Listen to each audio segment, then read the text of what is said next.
right, that new game smell's wearing off. Let's just get down to business.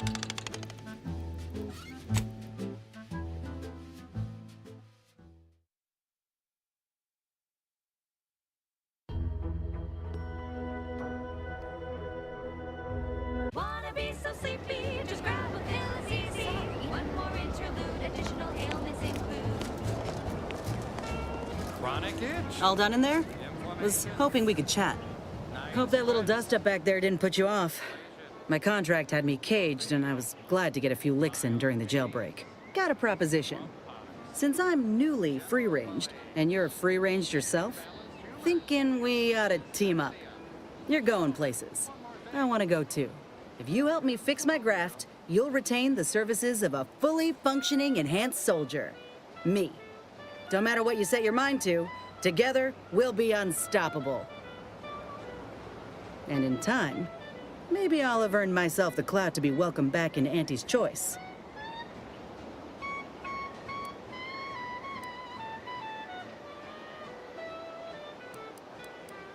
I can be on my own for a time, but I'd rather it not be permanent. Besides, where else can I turn from nothing to something?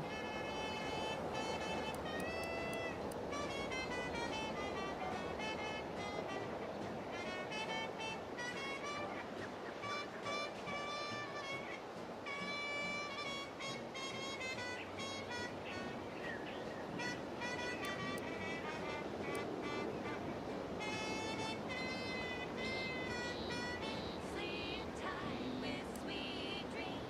You're gonna be unconscious via any means.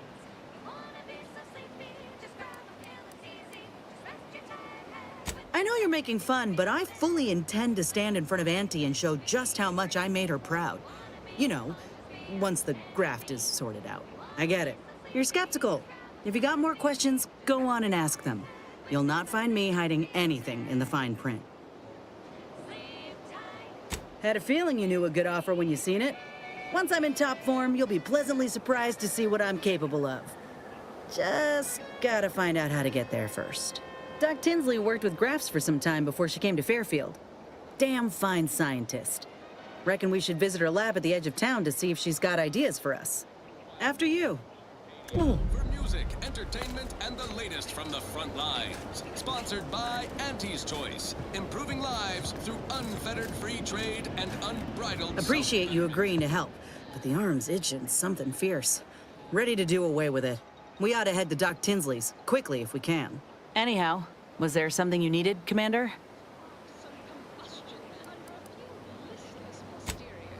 Listen in dreadful anticipation to my latest Commander, demotions report. your munition supplies are low. It is best we discuss acquiring more ammunition when we are next traveling together. Whose sloganeering was a bit too Tau-Ceti for the vibrant Arcadian market. You'd make a great lower manager. We can't exactly skip drive you back home, so you're demoted to Assistant VP of Vending Stock. Let's see if you can keep the Sprat crisps fresher than your advertising copy. Next, Russell Crocker in Morale Management. Dress codes for everyone's benefit, Russ. No shoes, no smock, no whole-side office with an Elysium view. Wear something nice and solvent-proof for your new role as Executive Drainage Manager in Recreant Reclamations and Artificial Additives. Remember, dress for the job you have, Russ. And just to show there's no position too microscopic for Auntie's management, I'd like to highlight Assistant Waste Disposal Officer Potter Flanderbilt for a job not well done. The only airlocks fit for trash disposal are those far from my office. Nothing ruins a view like a constellation of Sistybits bags. Now you're the assistant to the assistant. And that's enough negative reinforcement for now. Until next time, everybody do your jobs like your CEO is watching over your shoulder. Because I probably am. Bye now. Now, on to other things. Next up, something reasonably peppy. Please consult your employee handbook to determine if dancing is presently allowed.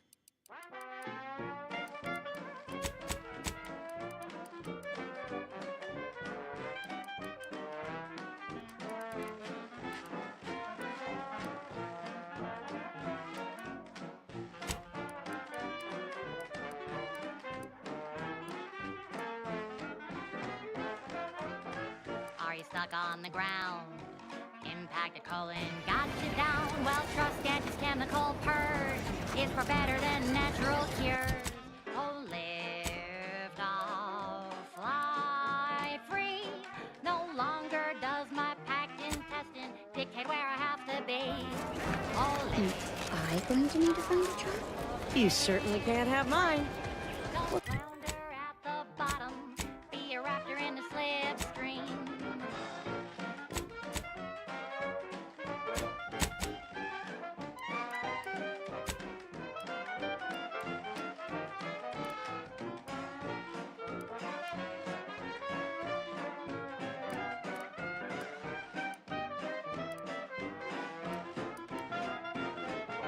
Don't be in What a skills do you have?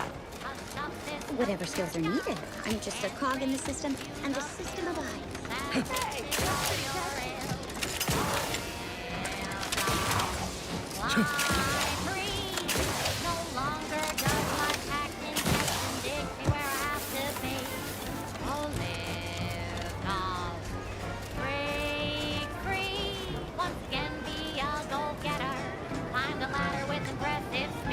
Would pulverizing them suffice?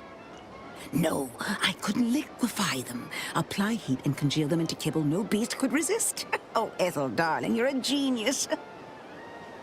Oof. Approach with less haste next time, won't you? Copernicus may be tame, but he still doesn't take kindly to being startled. Oh, Inez, you look, well, like you could use an ice bath and a cup of newly formulated triptease. Has something happened? Something has, all right. I ended my contract effective immediately. Now I'm free to prove myself to everyone in Auntie's Choice. My way. Well, that's wonderful news. Or is it?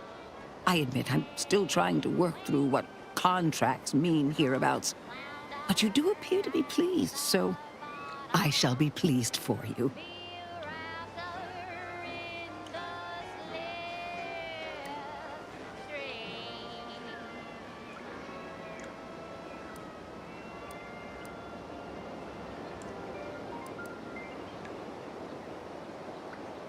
She's just the best choice. It's Auntie's Choice. Amplified across the rings of Elysium, from the boardroom to the bottom rung. This is wireless free Arcadia, official frequency of Auntie's Choice. Many of you are wondering, what is Auntie's Choice? It's quite simple, really. Auntie's Choice is a lawful entity. Oh? Is that really so awful? I believe that gentleman Huel is unemployed, and he's having a grand time. Every time I see him, he's dancing in the boulevard with a mug of ale. Never mind that. I really need your help, Doc, with my graft. Was hoping you had some ideas on how to fix it. What timing? As it just so happens, I believe I do.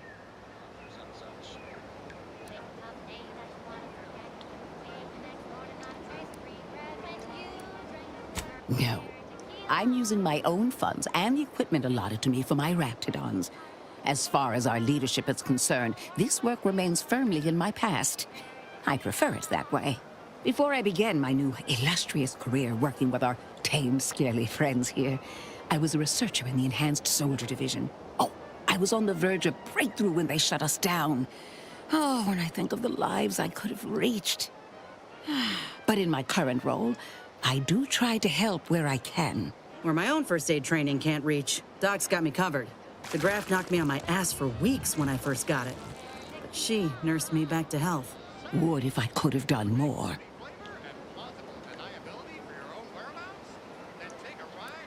Despite your insinuation, there are plenty of good folk around here. But perhaps not many with Doc's particular skill set. I understand your reservation, but I do care deeply for all my patients. Inez has attested to it. And so can Copernicus here, when he is freshly fed. Where was I? Right. I have a lead, Inez. I've identified 2 viable beasts on this island that you may be compatible with. Though it may not be easy to acquire the suitable specimens.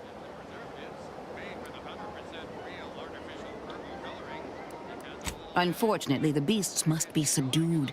And due to the nature of the specimens we require for the procedure, sadly killed.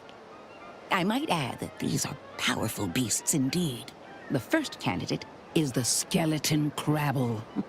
It has a rare form of albinism and was last spotted on the western coast by Protectorate scientists, who unfortunately went missing. I happened upon an old report of theirs along with a code used to operate their machinery. If their fate is what I suspect, the code may be of use to you. I heard rumors of the creature myself. Our skeleton sounds a good bit larger than the average crabble. Meaner and smarter, too.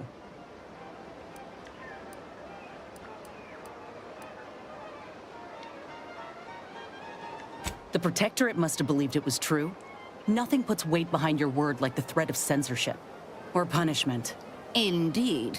And I have cross-referenced this report with every bit of relevant data I could find. The skeleton exists, I assure you. The second candidate is a Raptidon matriarch, the only one of her kind on the island as I understand it.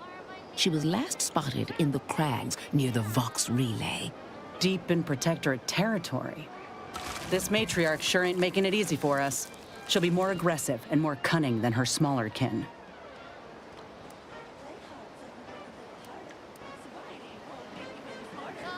I suggest avoiding the front gate. But you may have luck finding a drainage outlet in our matriarch's cave. The Protectorate often build them in this manner and leave them unguarded. When you breach the matriarch's lair, you must rouse her from hibernation. I found pheromones to be quite effective. Inez, I'm certain you know a formula that may suffice. That I do. Excellent. It'll be a rather unpleasant wake-up call for the matriarch, so she'll be upon you in moments. I suggest your armaments be at the ready. Then the grafting part is yours.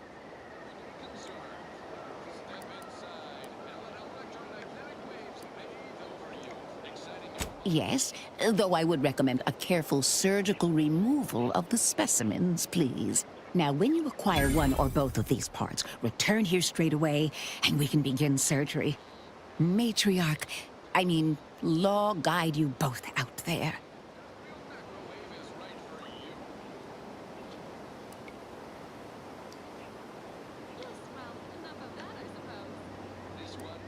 Of the morning we drove the Protectorate from Fairfield. A good day for personal freedom and fair trade.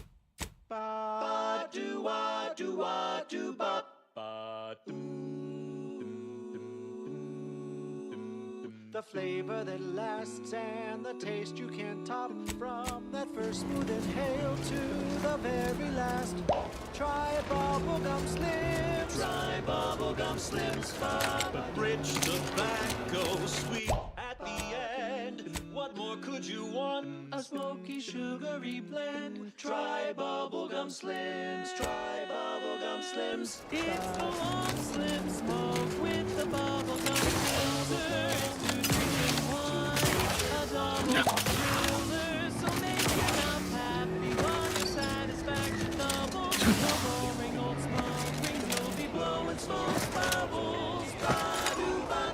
At home or at work, buy the pack or the case. He's the bubbly perk that will pick up your pace. It's bubblegum slims, buy bubblegum slims today.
flavor that lasts and a taste you can't top. From that first smooth inhale To the very last. Try bubblegum slims. Bubblegum slims. Oh, bubblegum slims. It's filled with flavor. Bubblegum slims. Try slims. Today won't stop till the very last. That last solution has been We're closed. scientifically proven to increase productivity, improve morale, and soothe all manner of mental malady in the listening workforce. At least in the lab. Not responsible for night sweats, abnormal bone growth, or prolonged glossolalia. This is one of my favorites, though admittedly I'm far from discerning.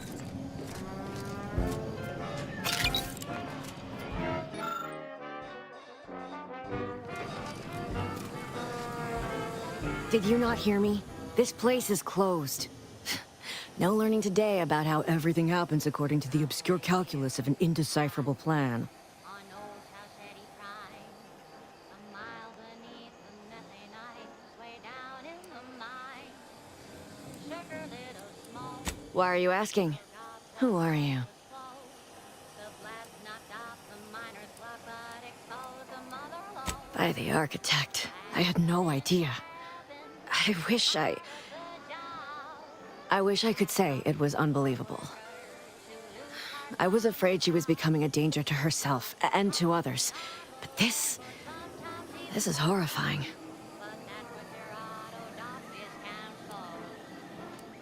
The anguish she always seemed to battle with, I fear it may have finally overwhelmed her. And could likely be what's driven her to her present course of action.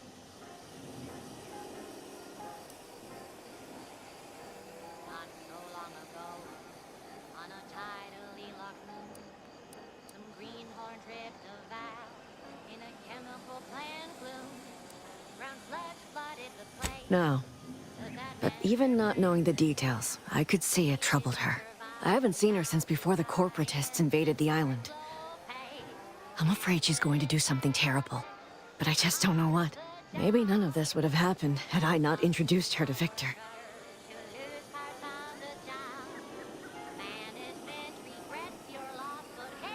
How did...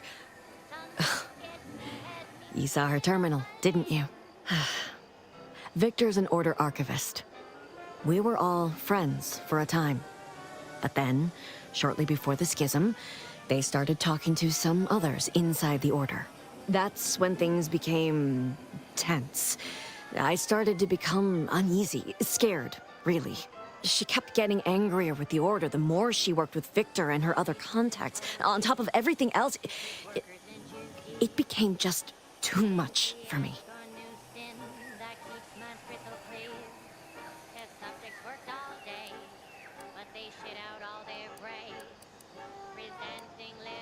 Among other things. For some reason, she was obsessed with the cliffhanger ending of Chapter 6. It was the one where capitalist fanatics brought complete destruction upon Arcadia. But you know how it works. It was somehow miraculously saved at the beginning of the next chapter. Didn't matter to DeVries, though. She just kept going over it and over it. Would have talked to a Crabble about it if there was no one else to listen. That and the invasion itself set her mind to dark things. I begged her not to go down that road again. She was so agitated when I first met her. Must have been 7, going on 8 years ago now. She never slept, didn't talk to anyone if she could avoid it. After we became friends, she began to change. Still bothered her from time to time, but I thought it mostly behind her. I couldn't watch her go back to how she'd been. Or worse.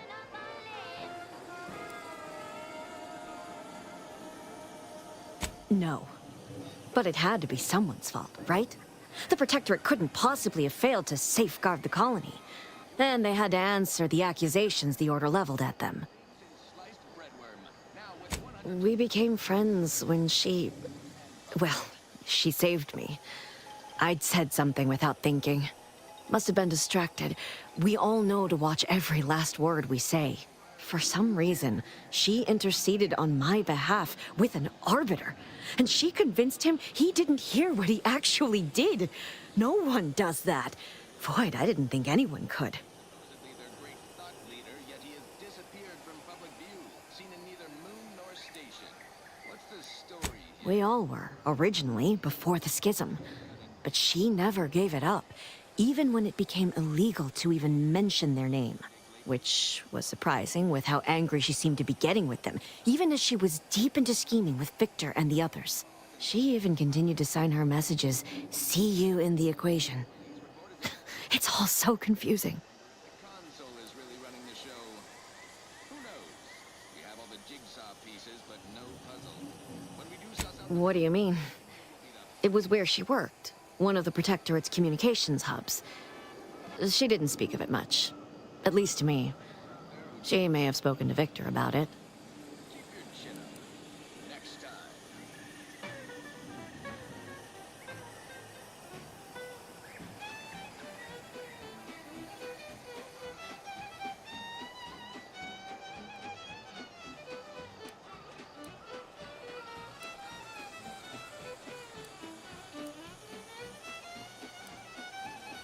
It's difficult to explain. She spoke about things in unfamiliar ways. I felt her words to be freeing, at first. But slowly, I began to feel unmoored, doubting everything I ever knew. She said learning the truth of things was worth it. But now I question whether her truth was just more of her penchant to sow chaos, no matter who may be caught in her schemes. Some days I wish I'd never listened to her at all. Others, I can't help but miss her. Even with everything. I did try to, once, after the corporatists invaded Paradise Island and took over Fairfield. They seemed to let anyone in there. Some boisterous fellow even tried to recruit me.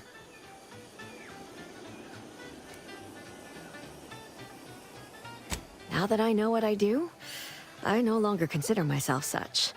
I mean, I even broke into her safe. Well, not so much broke in. She used the same code for everything. 15-778. She said it had some meaning from her previous life.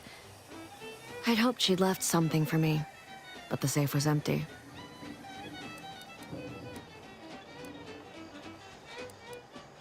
What do you mean? It was where she worked, one of the Protectorate's communication. I know I've no right to ask this of you, but when you find her, please remind her of who she used to be. She's unwell, but I know there's still hope for her.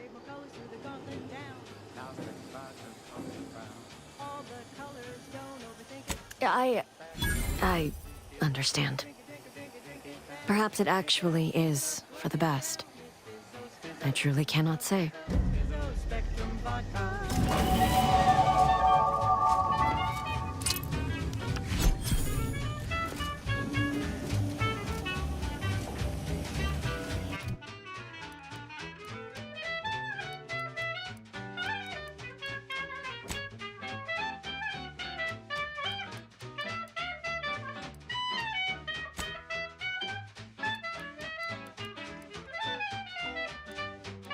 Drink it, drink it, drink it, drink it, drink it down. Pick it up, tip it up, bug it down. It's Fizzos, Fizzos, we love Fizzos, Fizzos, Spectrum Vodka. It's Fizzos, Fizzos, we love Fizzos. And now it's available in mysterious murky brown. Fizzos, Spectrum Vodka. She's just the best choice. It's Auntie's choice. You're tuned to Wireless Free Arcadia for merry melodies and prevailing conditions on the battlefield. Brought to you by Auntie's Choice. Building a better Eden, where the skilled and imaginative may rise. Why settle when you can thrive? The Auntie's Choice family is large and willing and able to grow larger. We represent an amalgamated collection of dozens of different companies, making everything from bandages and salves to weapons and ammunition. If you can eat it, drink it, smoke it, shoot it, or turn it on, Auntie's Choice makes it, grows it, or smelts it. Come join Auntie's family. Help make us even larger. Now, upward and onward. This one goes out to all those aspiring to climb the rungs of their department. May you ascend swiftly through talent or guile. She's just the best choice. It's Auntie's choice.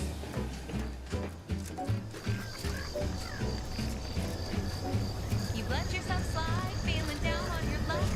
Fell off the ladder and you think that you're stuck. The only loser is the shirker who quits.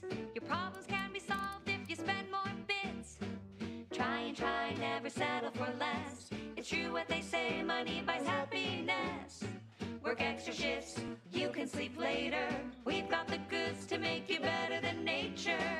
Auntie is the best choice. Bringing betterment to keep us content. Auntie is the best choice. No product testing to do means cheaper prices for you. Auntie is the best choice.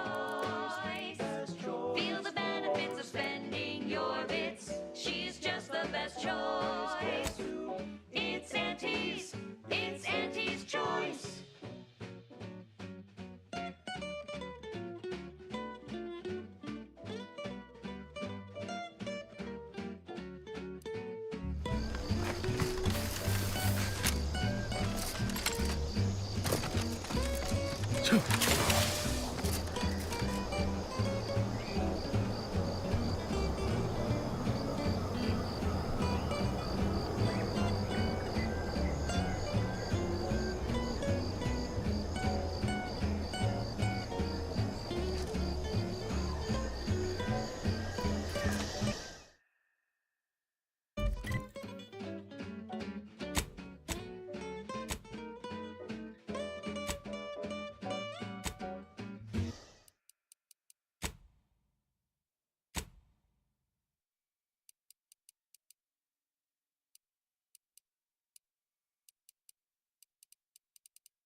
Try and try, never settle for less. It's true what they say, money buys happiness.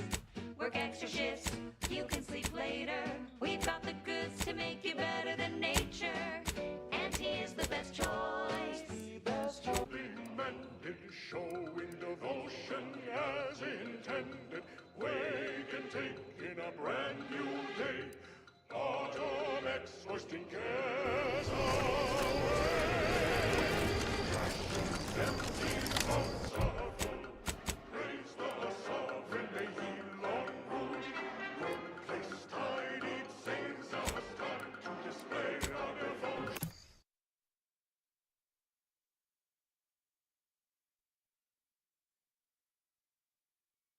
Clear of mind, moving was a perfect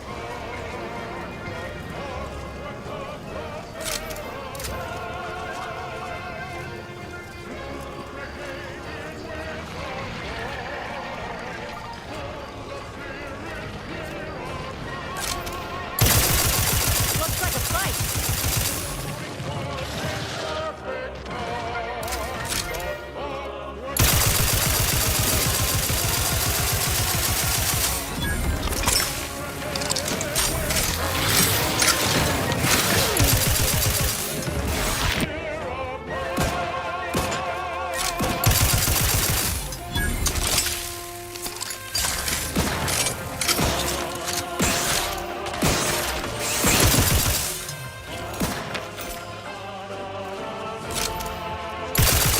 Well, if these eggs hatch all at once. It's been nice knowing you.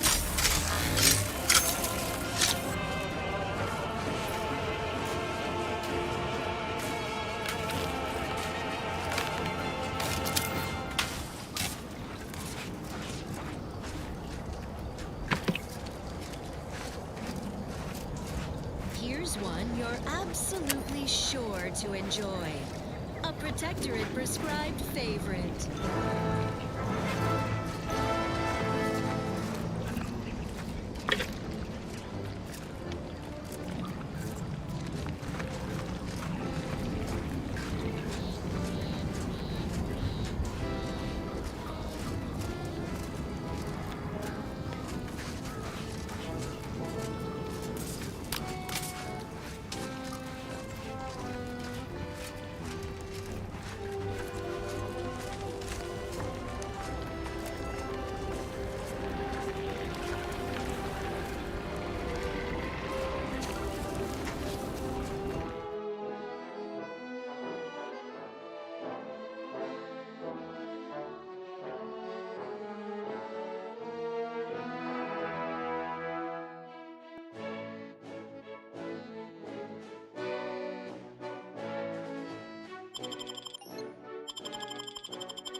Look up there. Are those rifts?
Protectorate Sanctioned Wireless presents I, Red Cloak, the reassuring adventures of a mysterious sentinel who roots out the rot of dangerous thought.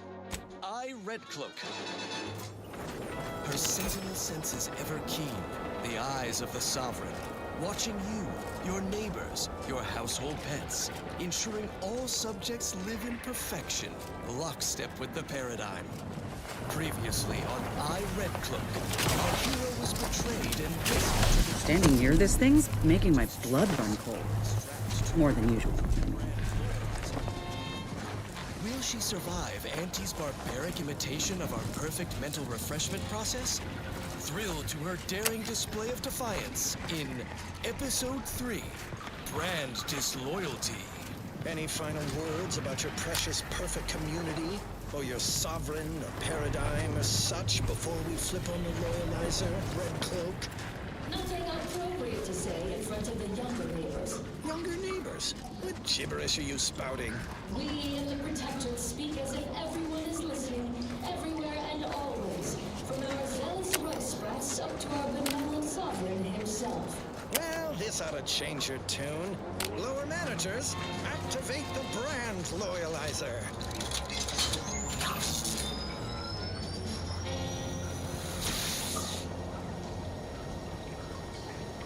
It's awful quiet in there.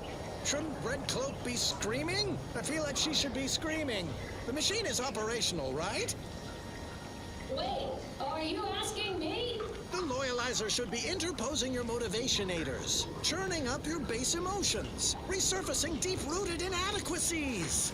It should be smarting something fierce right now. Whatever you say. Increase the loyalizer setting to 510%.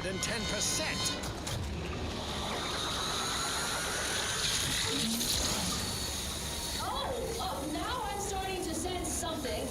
It's a bit much. Ah, yes, I knew the pain would penetrate your spirited facade. No, not the pain. The crab witch odor. A little of that goes a long way. But if you breathe through your mouth, this contraption's actually kind of soothing. Does it go higher? Set to maximum loyalization. 1010%!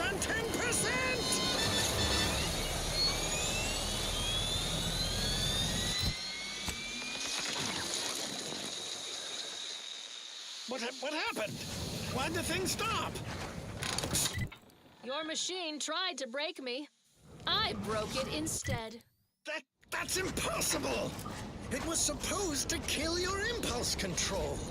To whet a soul-gnawing appetite, you can only feed with useless goods but never satisfy. Hey, yeah, that's exactly how I feel.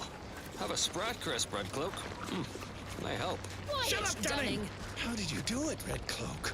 How did you resist the Loyalizer's Greedence Galvanizers? Its temptation intensifiers. You cannot tempt someone who already has everything.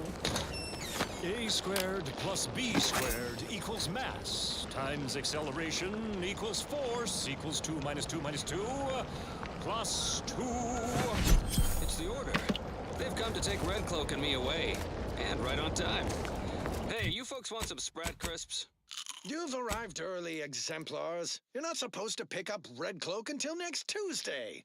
We come at the predicted hour, not a moment too soon by the look of things, to recover Red Cloak, unspoilt by your meddling, per our monetary agreement with Auntie herself. Hey, your spy Dunning here. I'm the one who lured Red Cloak to Auntie's clutches and brokered this deal. It's a real win-win. Big payday for Auntie's choice, while the Order gets to study Red Cloak. See the effects of abundance on a human brain unaddled by want or overthinking. The deal is off! Red Cloak's resistance to the Loyalizer has proven the emptiness of our society. We consumerists wish to be her neighbors in the Protectorate, if you will have us. Gladly. I welcome you on behalf of the Sovereign. Zealous new neighbors in Auntie's choice, raise your arms against these Order traitors. You cannot turn on us. It defies all logic. Equations save us. A squared plus B squared equals mass times acceleration equals force equals 2 minus 2 minus 2 plus 2. Oh, no. No. I will not let you drag me back to Eden, Red Cloak. Any of your new anti-pals makes a move, you get it right between the eyes. And so Red Cloak finds herself staring down a gun barrel brandished by her traitorous former partner, who finds himself staring down the barrels of Red Cloak's new corporate allies. Will Red Cloak defuse this standoff between Auntie and the Order? Expect the expected in the finale episode of I, Red Cloak. It's obligatory listening wireless entertainment. I find myself asking, what would Red Cloak do? Dutifully transition to other content, of course. As Eden offers a plenitude of natural resources, our station presents a profusion of pleasing melodies, like this one.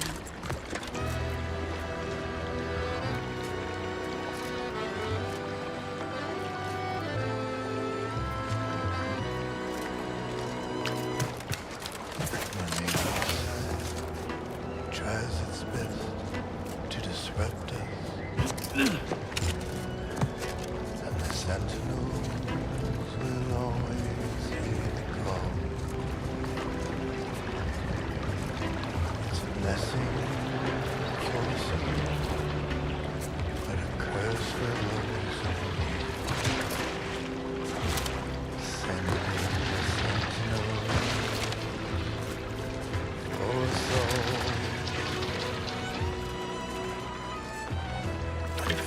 The subjects try to corrupt us. Our guardians will always make them fall. The heroes of the hour, they're full of strength and power. Let me handle this. Hey, easy with the fracture. Look alive, Commander.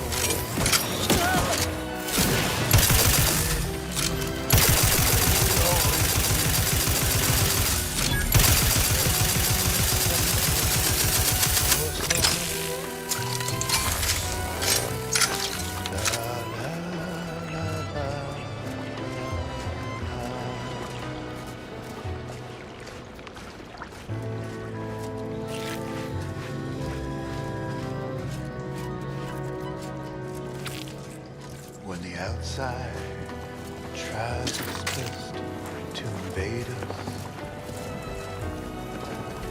our champions will cleanse the streets. Our paradigm preserved when they fight and die and serve. Send in the sentinels soul. Whether inside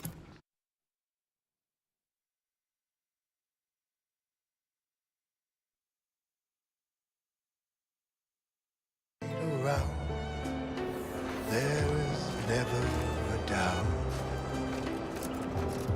Send in the sentinels for us all. Send in the sentinels for us all. La la la la la la.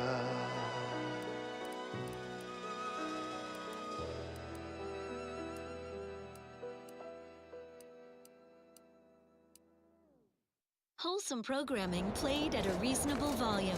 You're listening to Protectorate Sanctioned Wireless. Special update. Everything has been found to be splendid. Everyone grateful and content. Sleep soundly, knowing you are safe at all times from malingerers of our fair Eden. Even our most capable defenders are well defended.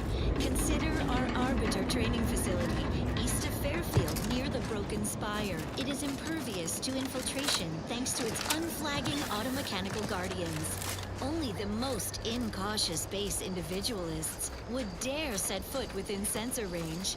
Let them. Prudence dictates. Those who live solely for themselves die alone. Also painfully and bullet-ridden. How much you want to bet I could throw a toss ball over those cliff faces? Granted by the grace of the Sovereign.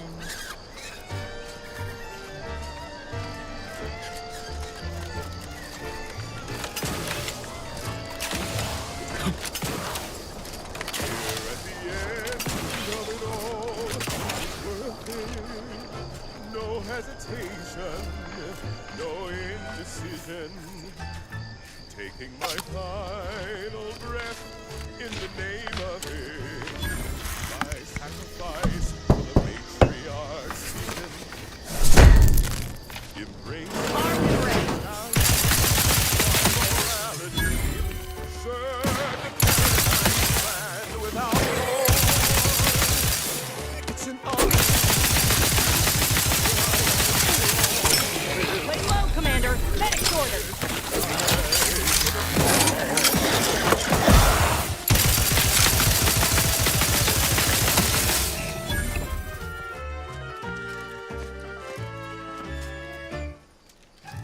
And when I soon slip away, I'll be peaceful. Thoughts of my neighbors safe at home grinning. They will remember how I reported them tirelessly through to my last days and from the beginning. My brain and consistency serve the paradigm plan without pause. It's an honor and a gift, what I wish for all who live. It's a privilege to die for the cause. Finally, I fulfill my purpose in life, a glorious death. Blown up by a mine. A fine way to go among many ways to die.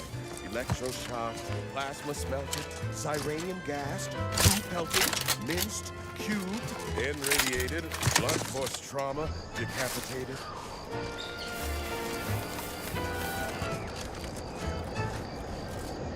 List of life-giving opportunities goes on and on. Oh, nearly forgot.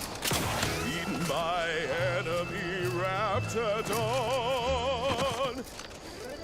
And my heart, it beats till it slows. But I know every breath and every smile, every step in every mile, contributed to something beautiful. The paradigm. Gutshell here, with the only task I'm unwilling to delegate. Logging our progress in the Promotion Acceleration Program. Who would you delegate it to? We're the only ones left. For once, you make a point, Cobb. Today's exercise really narrowed the playing field. We were tasked to analyze how the introduced Raptidon population adapted to the island. I'll admit, I took a hands-off approach. Probably why I still have my hands. And face. A few cohorts misreckoned those sneaky raps. Among the Eaton, Wall Monitor Lindergaard, probably mispronouncing that. Vat Sanitizer Kavilstad, definitely mispronouncing that. Pick up the pace, Cutshall. These raps can be anywhere, and we're both a mite ripe. I'll finish when I'm good and finished. Whoa. Okay, I'm finished. Grab your gear and let's hoof it to the final skill-building activity, Cop. Quit your loafing. A fearless team of culinary commandos employ Dragoon automechanicals to overcome the creatures, crack their dense carapace, then scoop out the soft, delicate goodness inside, so you don't have to. It's higher in protein and lower in calories than beef, so a responsible way to stay healthy for the Protectorate. And now one no longer has to fret about being trampled or clawed in twain to get it. Perilous indulgence crabble cakes. Doing your duty for society has never been so delicious. Intriguing items engagingly described. What's up next? Now listen to this.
Prudence dictates, sit back and leave the thinking to us.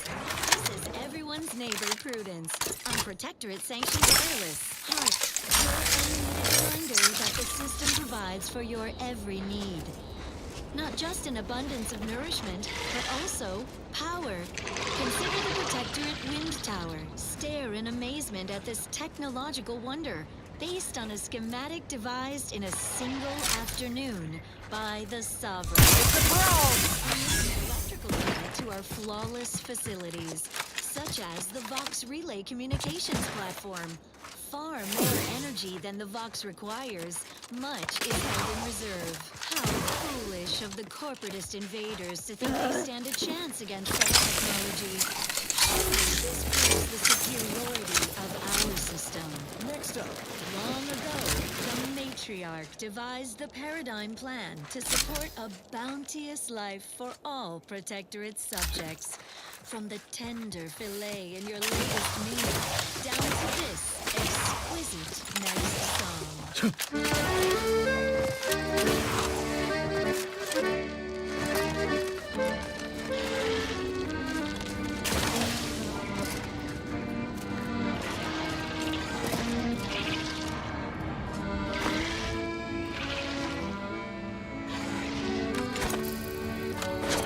Time to earn my commission.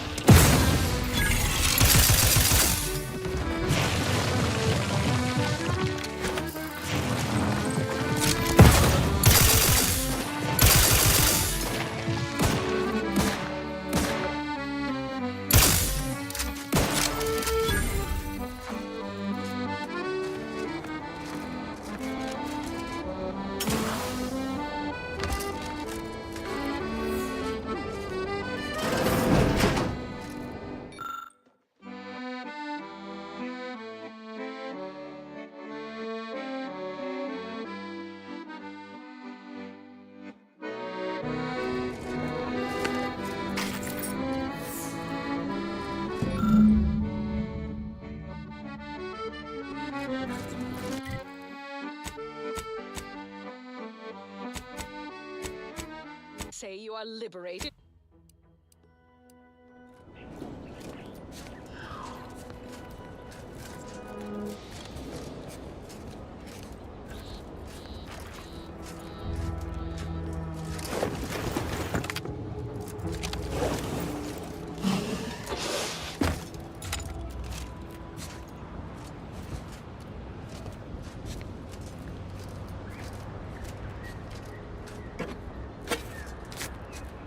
Yeah.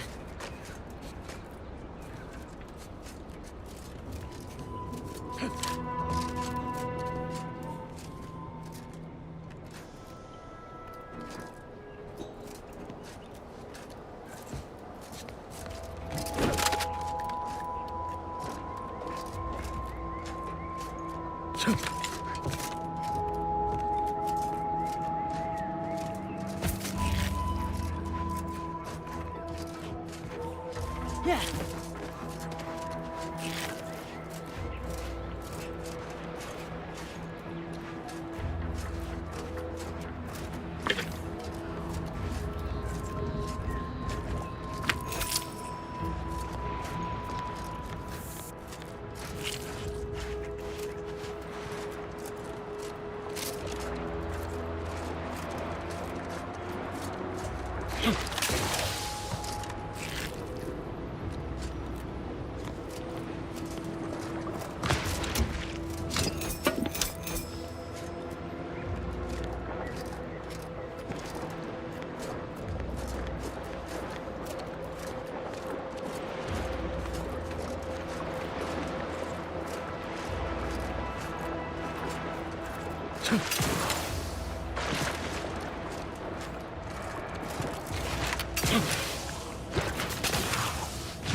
You want freedom of choice. You want Auntie's choice. Ah, hell. Ain't fond of all this fighting. Anything's better than Tau Ceti, though.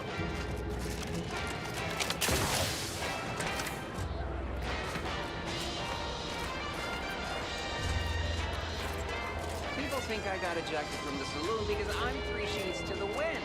So maybe I see a huge opportunity for us in Fairfield. There's zero competition and plenty to drive people to drink.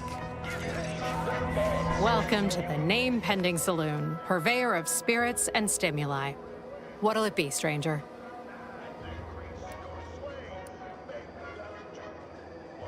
That is an ensuing step on my 19-point business plan. Trying to find a name that would convince patrons to spend their hard-earned bits here. Like to hear a few contenders? At present, my top favorites are 1, the Drunken Haggler, 2, accessories. 3, absinthe-minded. 4, the fair shake. Now tell me, which would make you spend your hard-earned bits here?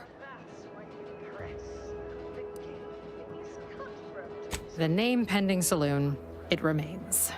Or should I say, name still pending. What'll it be, stranger?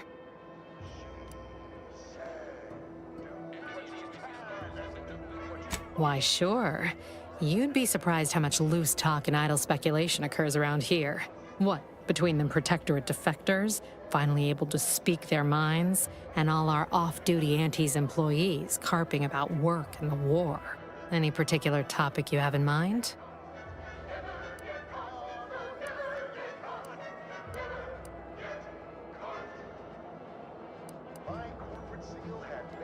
You're asking me for the particulars of a high-level corporate acquisition. Like an in-depth accounting of the various parties who vied for control and who won out in the end? They merged. Rebranded. Auntie Cleo seems in charge now. Dunno. Do my best to steer clear of corporate intrigue. Vox Station's run by a brigadier by the name of Montelli. Sounds like he's as much a danger to his own troops as ours. Real piece of work, even by Protectorate standards. Reportedly enamored of show trials and summary executions. Tell you one thing you can't avoid, the bridge. No other way around it, and at present, it's held by Protectorate forces. We have a small contingent of troops bivouacked nearby. Forward Operating Base, they call it. Oh, Minister Milverstreet's blessed with the gift of gab. Swear he could sell bypass shunts to a Raptidon. Ain't one of them falsely magniloquent types, though. Sincere fella. Shares command of Fairfield with Acquisitions Officer Carr. She's blunt and murderous. 2 traits Auntie's Choice highly prizes in a commander of corporate forces.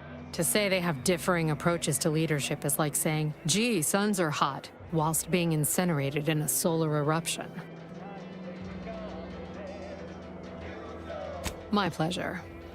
Got anything for me in return?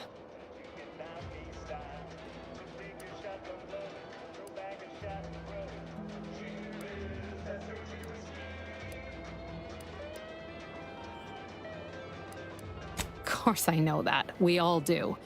Just trying to make some bits while I can, you know? Besides, some say it's decades away. Why fret unduly today? Here I was hoping you'd have a good story for me in exchange, but oh well. Not everyone's a seasoned raconteur. Pick your poison, and I am mostly not being literal there.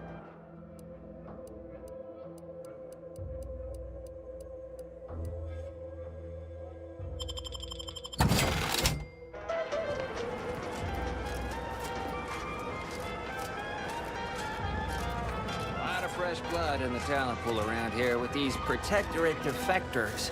Not sure. You ever find yourself too...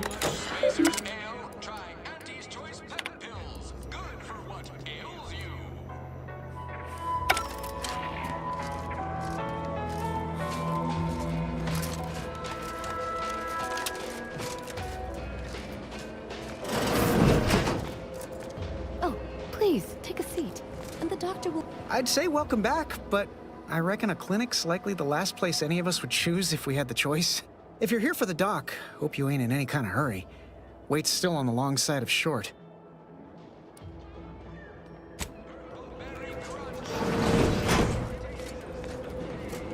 I must ask you to hold still.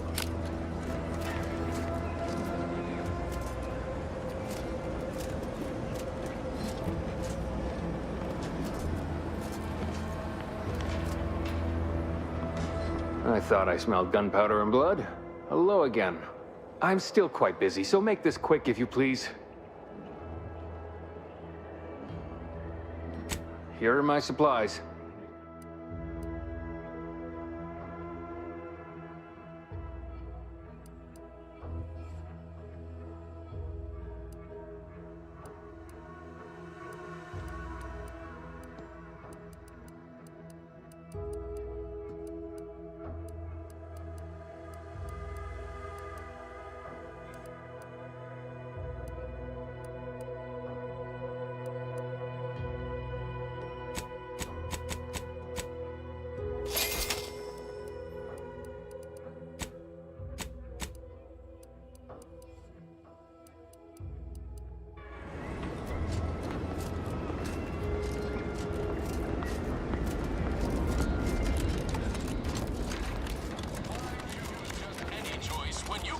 Anytime I think I'm having a bad day, I just tell myself, wait till tomorrow.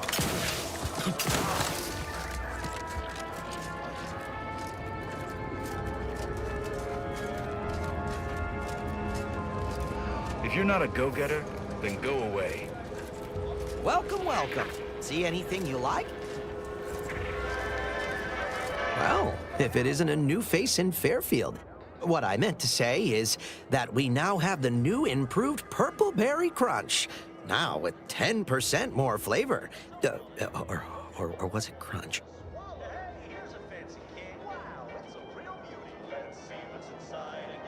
Gladly.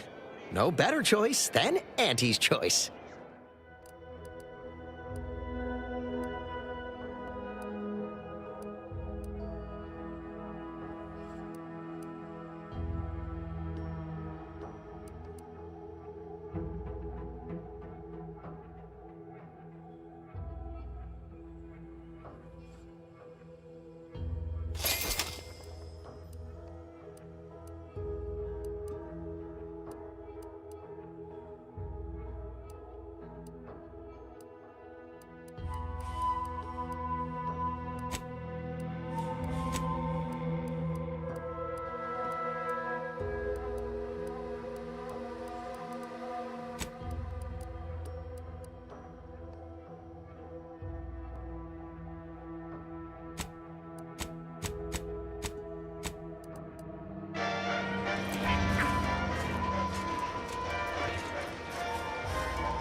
There's a beast out there just waiting to yield up its vitals to a grafting table.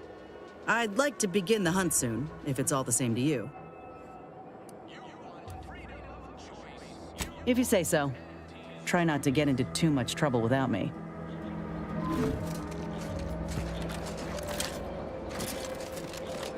This paradigm thing you people are always going on about.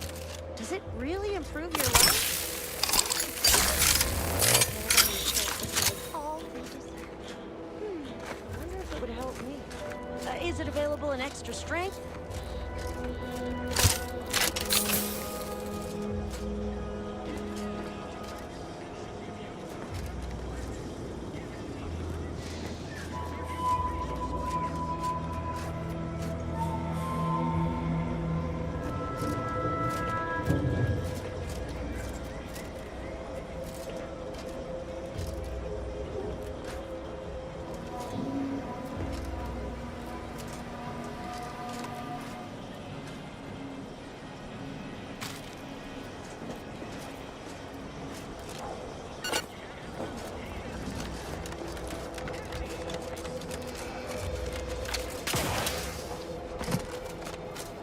Ask them defectors if they miss anything about Protectorate life. Candidates, they said community.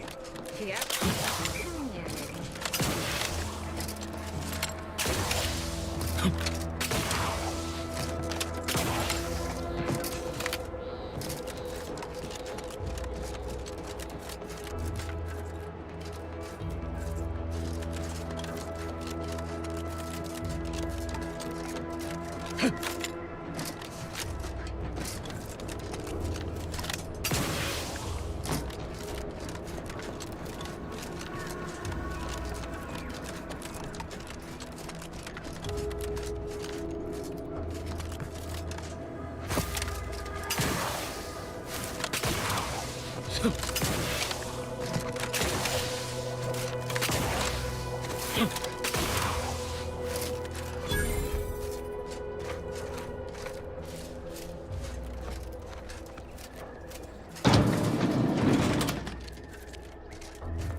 Funny business.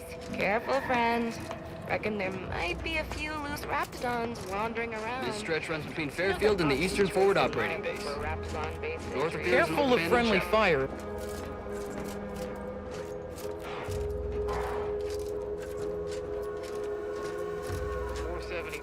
They're gonna fill anything that moves full of holes.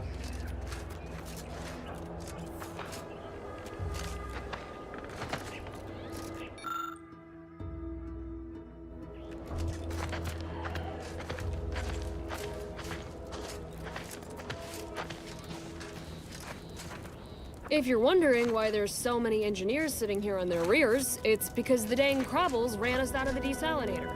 Now we're stuck here on standby wages. I don't even want to think about the damage those Crabbles are gonna do to my machines. They're Crabbles. They ain't gonna do nothing to your precious terminal. Only thing they're a danger to was us. Yeah, you may have the right of it. I just ain't certain.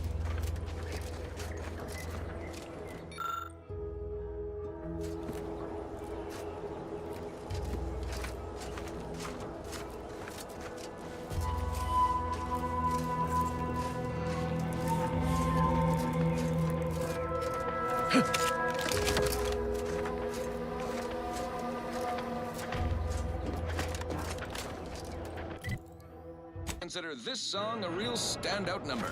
Word is Milver Street is ordering a watch on the Passerby, survivors in Westport. Yes, you. I am trapped inside the research lab at the former site of the Eden's Bounty Agri Center. You must help. Effort. You must. That kind of thing ain't even on my contract. Milver Milver Street is offering bits rewards for anything of import we can tell them. But I do love this. Come on, friend. Let's go set our lamps on something juicy.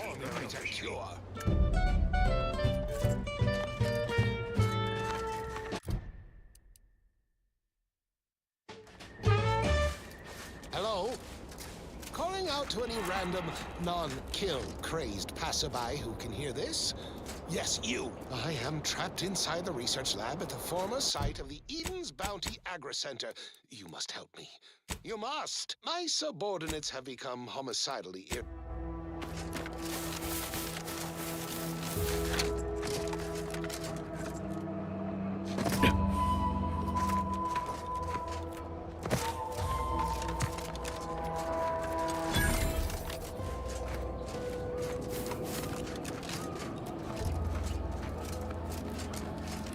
Now what?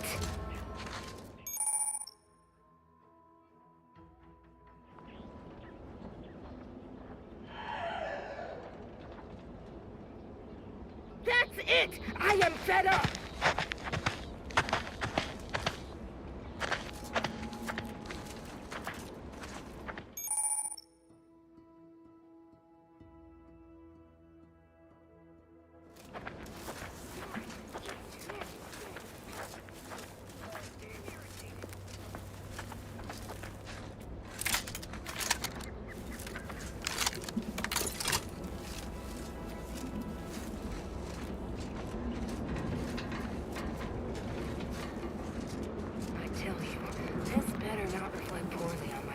Quarterly review, because I took action on all my action items.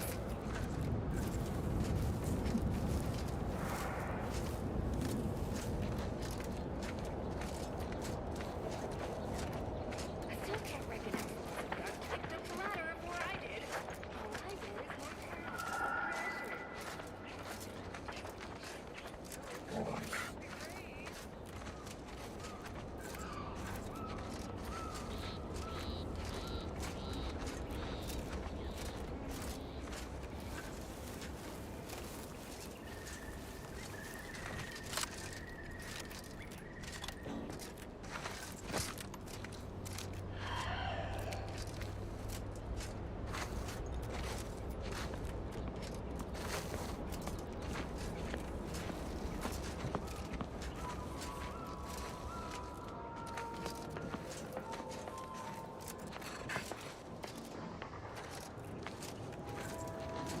I'm warning you. I presently persist in a state of ceaseless perturbation.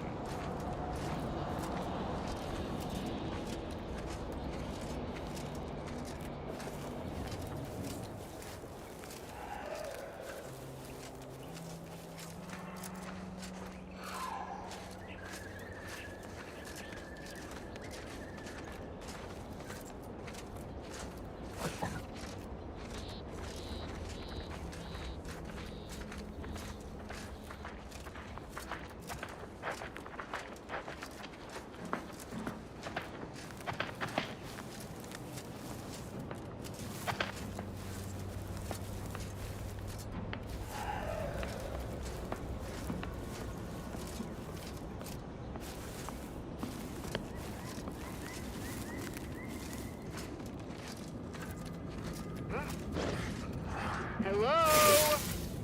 Hello?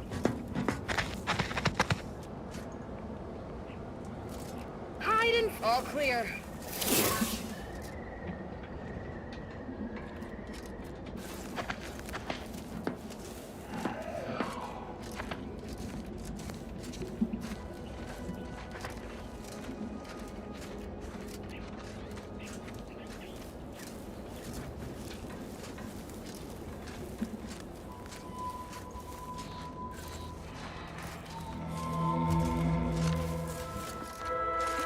Excuse me?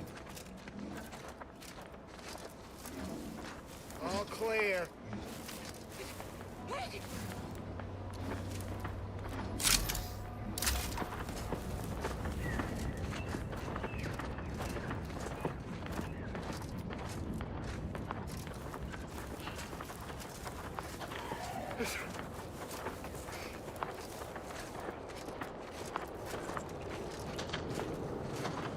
I heard that.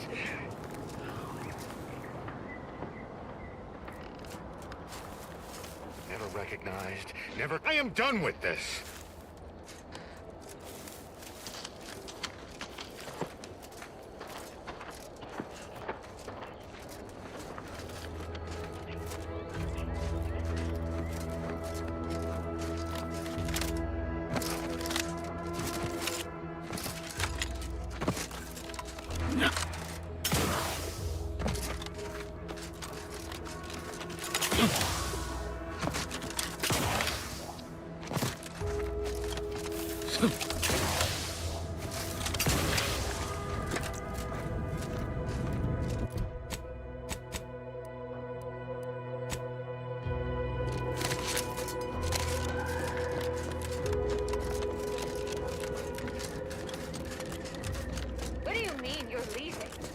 it's over. I have a life outside this place, you know.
Huh. Well, space is not shooting the water anymore. Visitors, huh? Just meandering about, free of any appointed minder? Not so sure I ought to be speaking with you. If you need someone to talk to hereabouts, I suggest you seek out Vigilant Hogarth. That tall, stately building back yonder is his domicile. Do hate to come off impolite. If you're so inclined, we can pick this up later, after you two confabulate. Word of the wise, despite what you might hear, we still consider ourselves part of the Protectorate. Anyone spots an outsider engaging in misdeeds might just open fire. If each of us does our part, produces glorious bounty for all. Simply saying I'd rest easier if he'd been assigned to it. Originally. That generator goes, this town's finished. Can unbalance even the most robust ecosystem, like those meddlesome raptidons, or the base individualists within animals. So don't fret. Well, it's infected. Redstone arrives soon, we'll have to start cutting.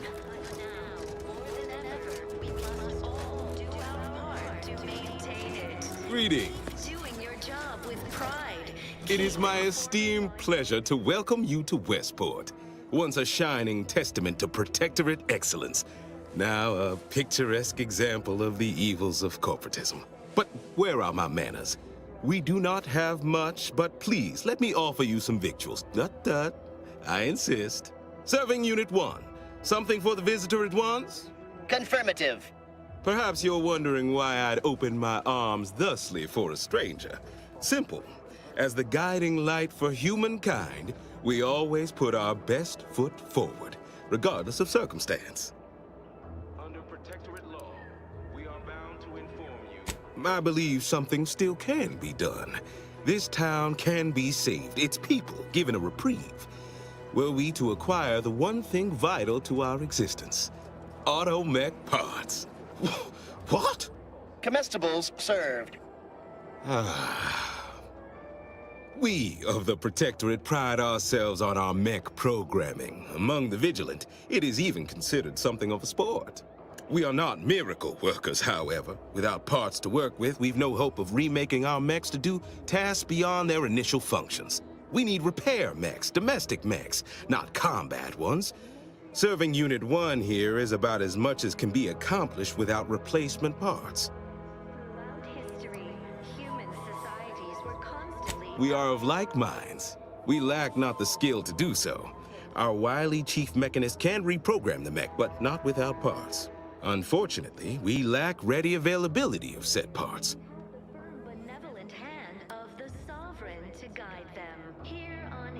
Oh, you failed to hear the loudspeakers on the way in? The announcement we're obliged to repeat incessantly. Well, allow me to paraphrase.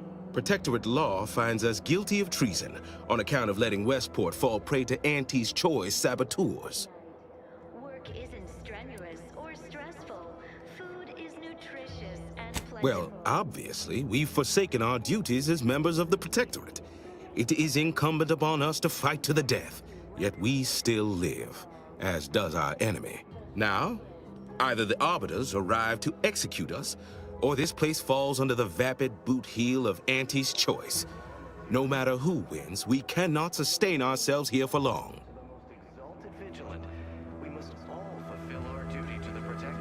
My linguistic embellishments are somewhat beside the point.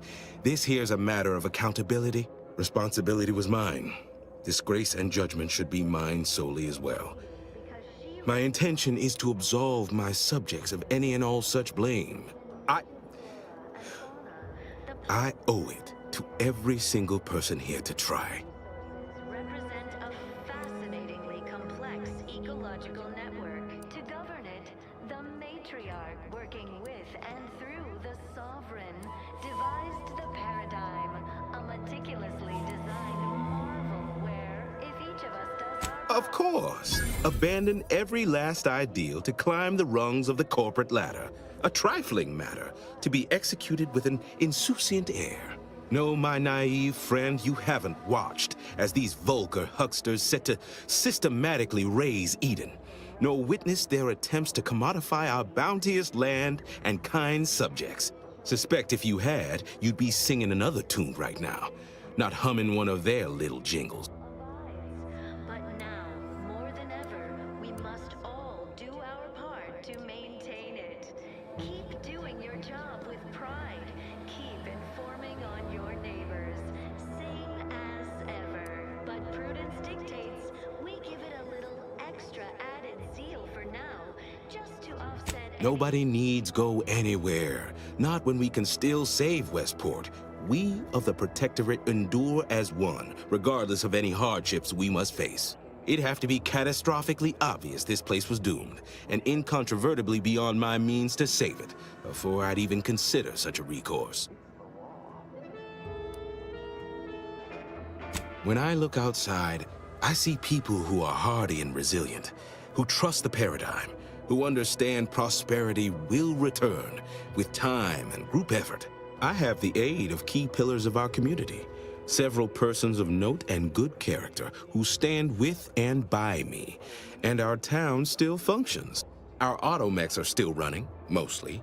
We have a generator to power them, fresh water, the reassuring voice of everyone's neighbor Prudence wafts from our loudspeakers.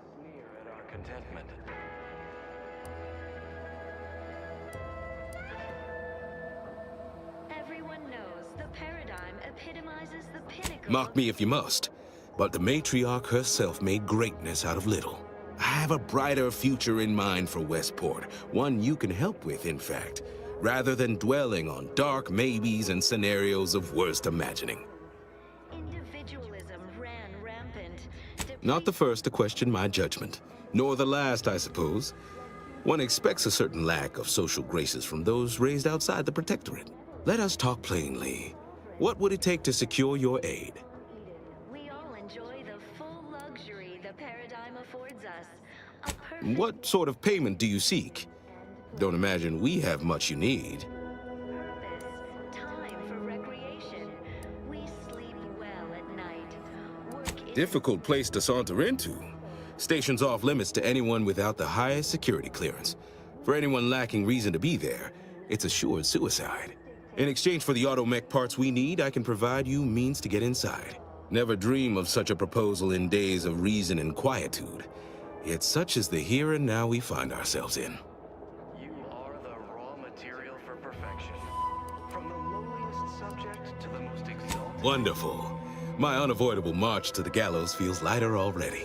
At least now my subjects will have a fleeting chance. The parts can be found at the Euphoria Coast Automech Repair Center to the south. But do not, under any circumstances, tell those stationed there why you need them. To get inside, you will need an access pass from the Ministry of Accuracy. Since we have all been marked as traitors, I cannot create one for you here. represent a fascinatingly complex ecological network. Farewell now.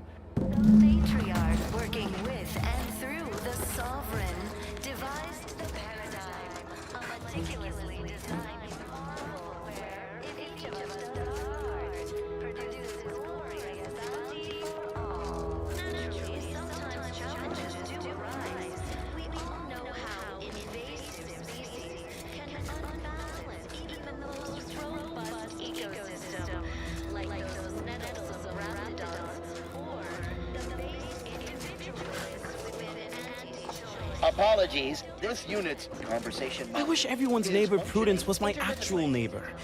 Except my domicile is presently underwater. Do our part to maintain it. Keep doing your job with pride. Keep informing on your neighbors. Same as ever. But prudence dictates we give it a little extra added zeal for now, just to offset any minor disruption.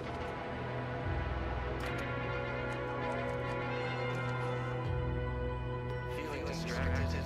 Daydreaming on the job? Mental refreshment centers are there to help you. Don't risk falling prey to imperfect thoughts. Go now.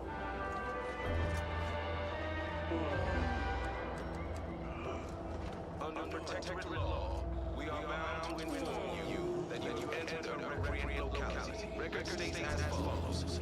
All inhabitants are declared treasonous due to insufficiency in defense against seizure, sabotage, and/or manipulative indoctrinatory falsity.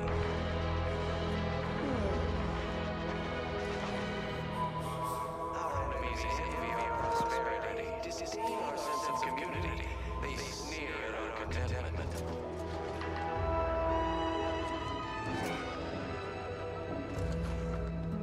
Everyone knows the paradigm epitomizes the pinnacle of social order.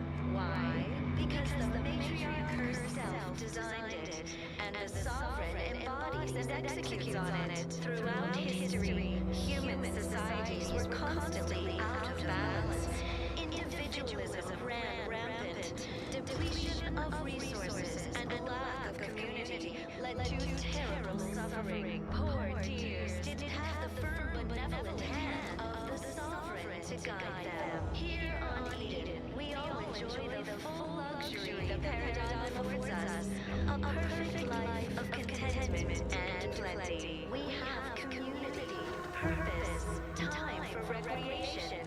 We sleep well at night. Work isn't strenuous or stressful. Food is nutritious and plentiful.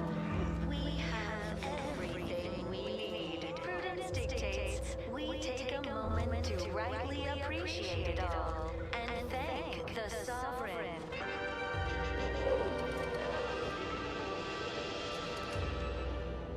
You are the raw material for perfection. From the lowliest subject to the most exalted vigilant, we must all fulfill our duty to the protectorate. We're all in this together.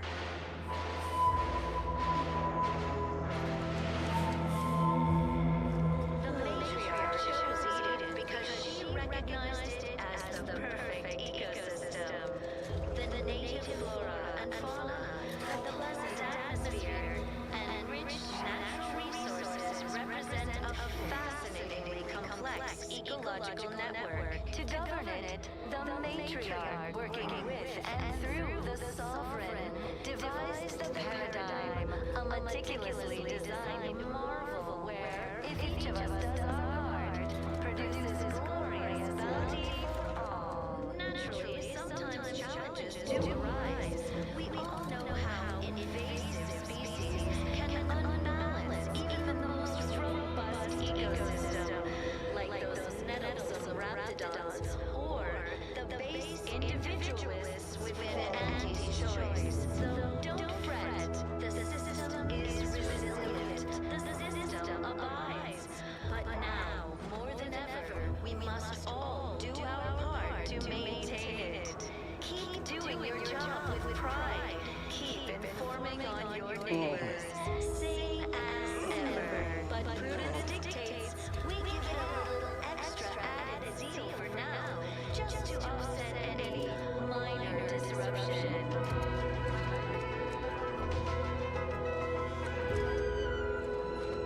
Grey gone astray? Book a stay today. Are you mentally refreshed?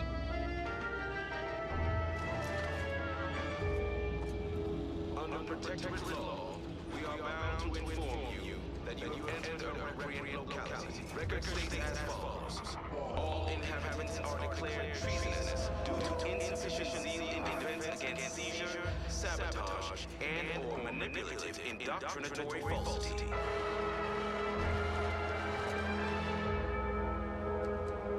Our enemies envy our prosperity, disdain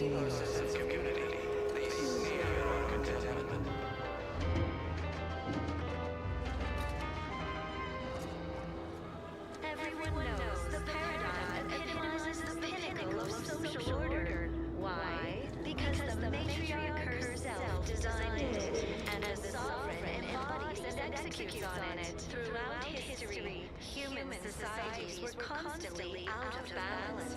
Individualism ran rampant. Depletion of resources and lack of community led to terrible suffering. Poor dears didn't have the firm benevolent hand of the sovereign to guide them. Here on Eden, we all enjoy the full luxury the paradigm affords us. A perfect life of contentment and plenty. We have community, purpose, time for recreation. We sleep well at night. Work isn't strenuous or stressful. Food is nutritious and plentiful. We have everything we need. Prudence dictates we take a moment to rightly appreciate it all and thank the sovereign.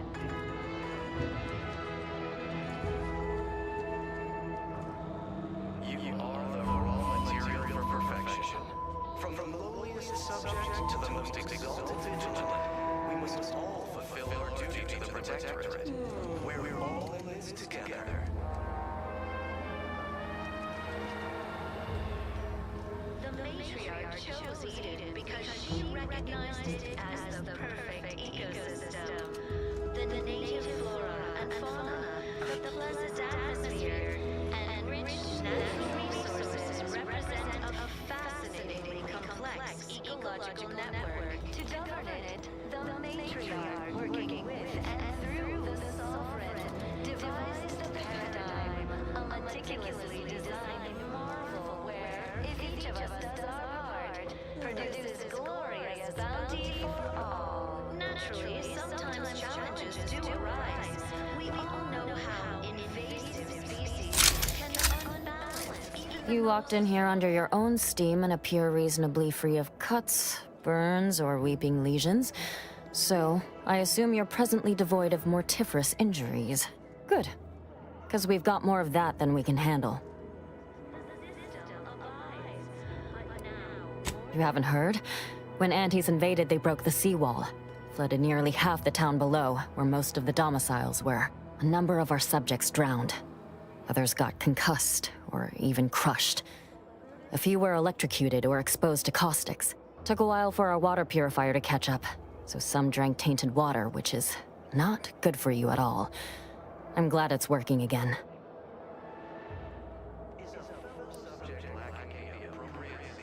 Oh, we've all heard about Auntie's Choice grafting labs. Only cost you an arm and a leg.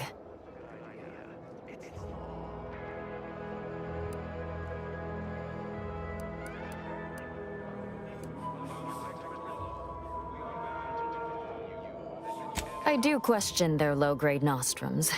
Wireless says they are rushed to the market, might make everybody worse, hop them up, and gender dependence. Protectorate curatives are of the highest quality. So, I thank you for your advice, ill-considered as it may be. In the meantime, don't suppose you have any medical supplies to spare, do you? That you might kindly consider donating? Oh, no thank you. Not looking for anything that does more harm than good. I have enough ailments to manage already. From what I've heard about Auntie's medicaments, might poison a patient or cause them to grow an extra head or something. Never know what they're testing out on you.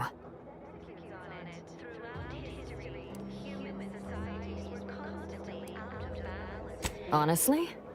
Well, I'm a reasonable judge of character, and you seem upright. On behalf of my patients and I, thank you. We're all grateful. Guess outsiders aren't all just base individualists like they say on the wireless. Barring this being some tricky sales strategy, that is. This is a good start, but I fear it won't last long. Wouldn't happen to know a reliable means to procure more, would you?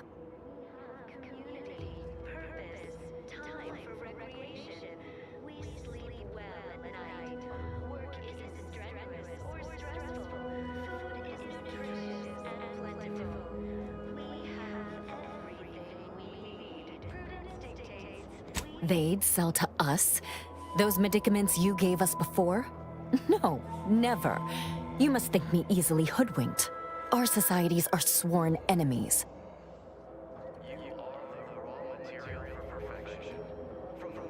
You almost make that sound reasonable.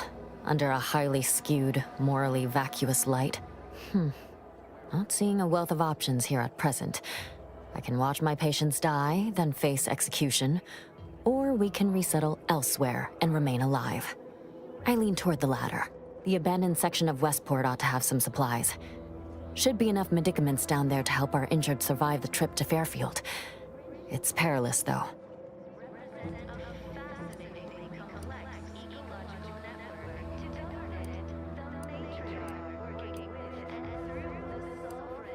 Plenty of the structures below are still submerged. Others, ones that escaped being flooded, got abandoned once the Crabbles moved in. Those ought to have some supplies. If I were you, I'd try to sneak past the Crabbles out there. They seem rather territorial of late. See you when I see you.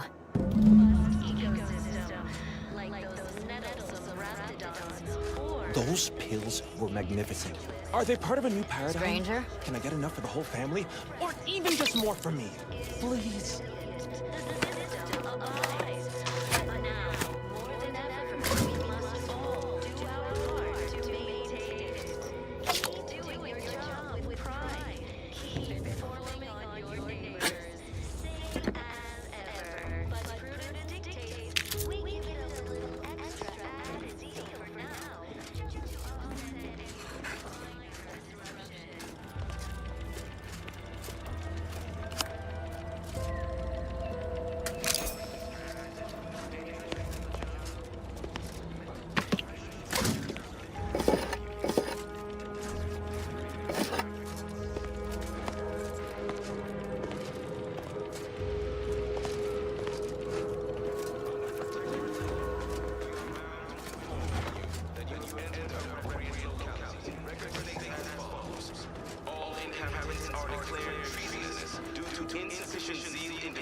Sabotage, and/or manipulative indoctrinatory falsity. The matriarch and sovereign chose Eden. The perfect town water tank's got all sort of needless warning labels on it. Like, avoid placing things inside. I think it's meant to stop me from dropping my father-in-law in there. Everyone knows the paradigm epitomizes the pinnacle of social order. Why? Did you hear? They're letting anyone who wants to train at the Arbiter's facility. But the paradigm says we're to spend our lives in our predetermined profession.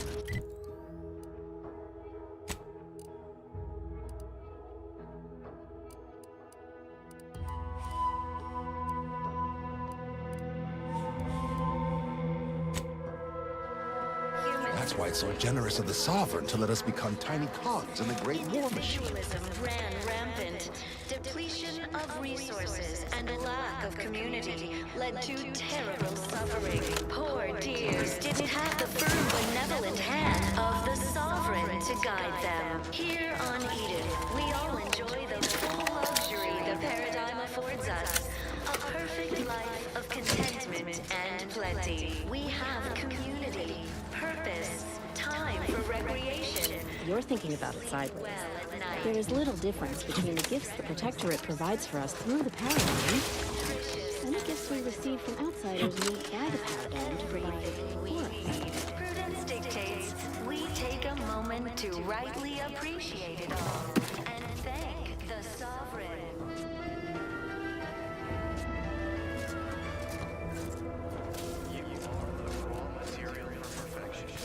From the lowliest subject to the most exalted vigilant, we must all fulfill our duty to the Protectorate. We're all in this together.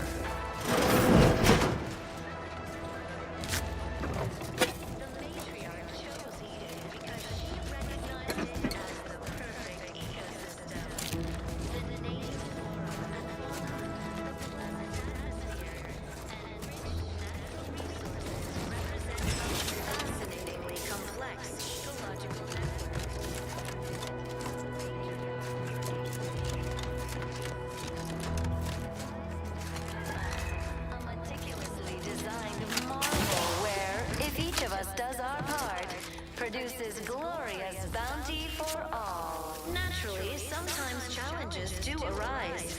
We all know how invasive species can unbalance even the most robust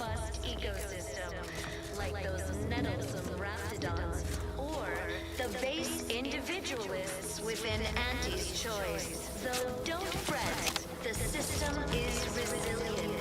The system You're thinking about the sideways. There is little difference between the gifts the Protectorate provides for us through the paradigm and the gifts we receive from outsiders moved by the paradigm to provide... Almost missed the routine certitude of my assigned profession. but prudence dictates we give it a little extra added zeal for now, just to offset any minor disruption.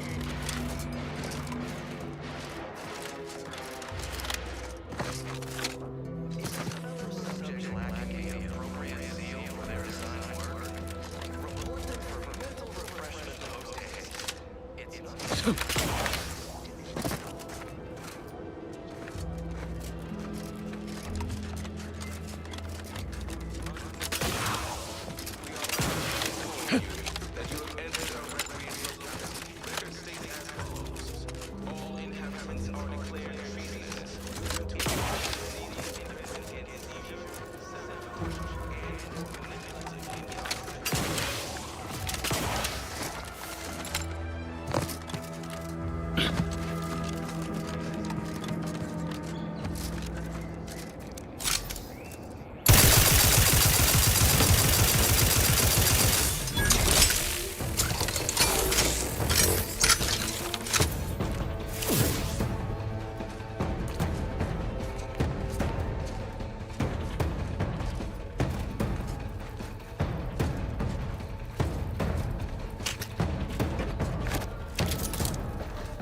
Must be at least a few useful parts in here. Aha! Ah, it's warped. Just like everything else. Hello there. You wouldn't happen to have found any usable parts in all this debris? Nor do I. But when at war, one must make do however one can. Westport's stockpiles of replacement parts are nearly depleted. I need to find some parts to convert some of our automechanicals. Non-combat parts. Fortunately, there's nothing here that's salvageable. Auntie's bombs sure take their toll, don't they? Yes and no. The bombs certainly took a fierce toll, but I suspect these were all in various states of disrepair even before Auntie's offensive, which has made sorting out where to begin my efforts here rather difficult. There should be a manifest somewhere, but it's nowhere to be found. Nor are the troopers who should have been escorting this. Where are their bodies?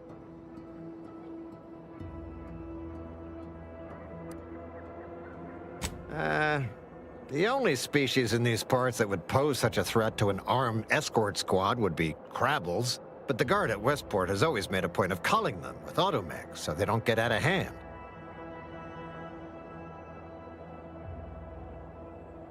That is more than likely a safe wager. Who knows what kind of new terror they faced at the end of their lives? Let's just say to fill Westport's needs. If you follow the road heading north, you can't miss it. Used to be a sight to behold, but the war hasn't been kind to it. To any of us. True enough. A few years ago, I couldn't have imagined us running short of anything. And now here I am, digging through scrap for parts. but I digress. Was there anything else? Need to get back to my hunt, you understand? Likewise. And please inform me if you happen upon any usable parts.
Who goes there? By orders of Marshal Donaldson, no one comes or goes to the Automech Repair Center without approval. What's your business here?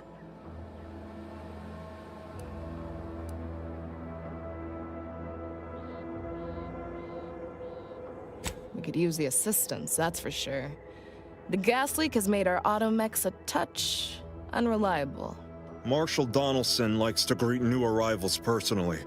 We'll let him know you're inbound, so no one shoots on sight. Oh, and fair warning, watch out for xeranium gas. We sprung a leak. How observant of you. One more thing. Don't cause any trouble around these parts. Donaldson runs a tight ship and has zero tolerance for lawbreakers.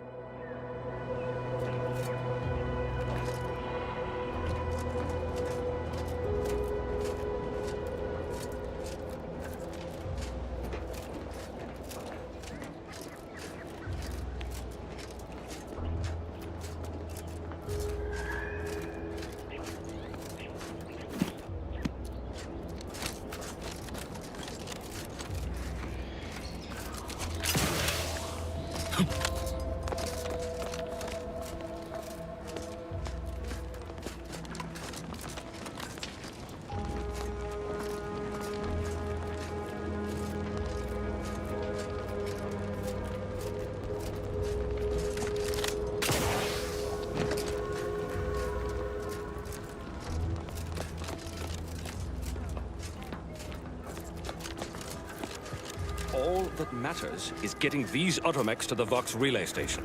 But Marshal, we must adhere to decontamination procedures. What in the name of the architect? Oh, right.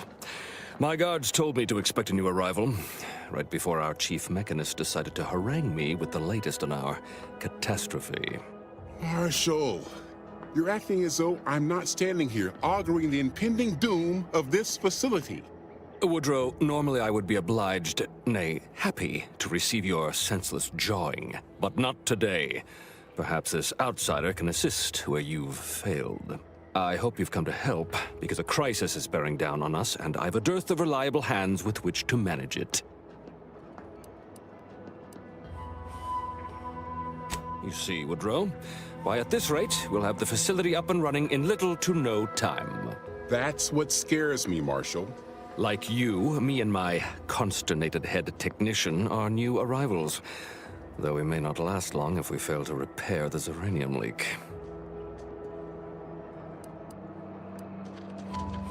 Ah, that's where you're in luck. Thanks to our resident uranium scientist, no one needs to die, perish, or suffer any injuries, grievous or otherwise. The Vox relay station needs our automechs. But until that leak is fixed, this facility is a target for the sport of Auntie's armaments. Delphinia Bryant is working on a prototype uranium shield. Whoever uses it will be less disposable and more useful to the Protectorate.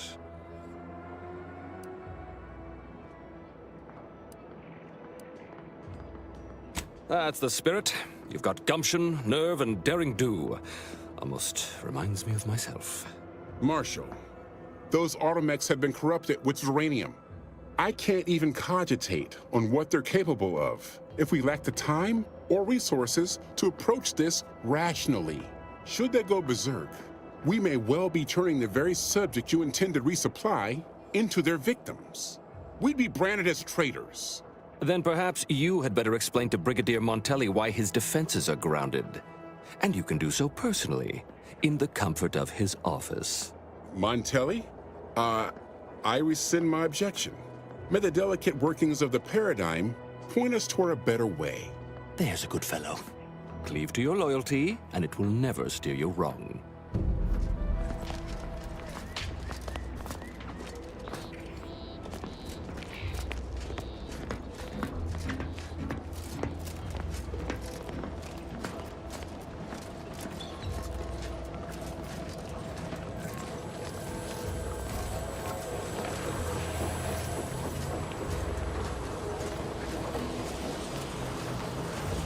First the attack, then there's uranium. At this rate, we're never getting caught up. Outer chassis sealant test number 14 is confirmed failures. Uranium exposure rate appears to be unaffected. Test model displayed standard overload-induced paralysis, then became atypically aggressive. Forced to terminate test model in subjects.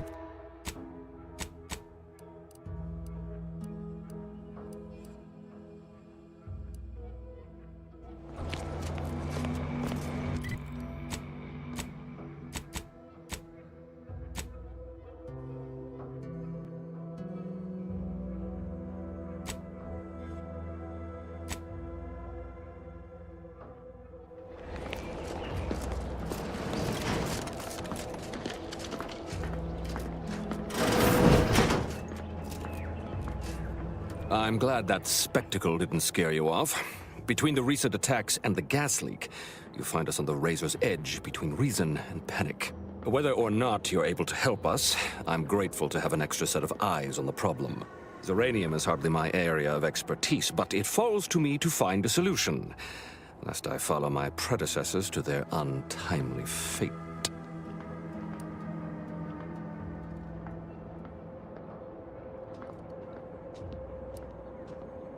What happens to any member of the Protectorate who falls short of fulfilling their lifelong oaths of service? Execution for the unworthy, and mental refreshment for the salvageable and the stalwart. Dereliction of duty is a heavy offense, and no lesser sentence will fit the crime. I hold myself to the highest standard, but this uranium leak, it threatens all that I hold dear.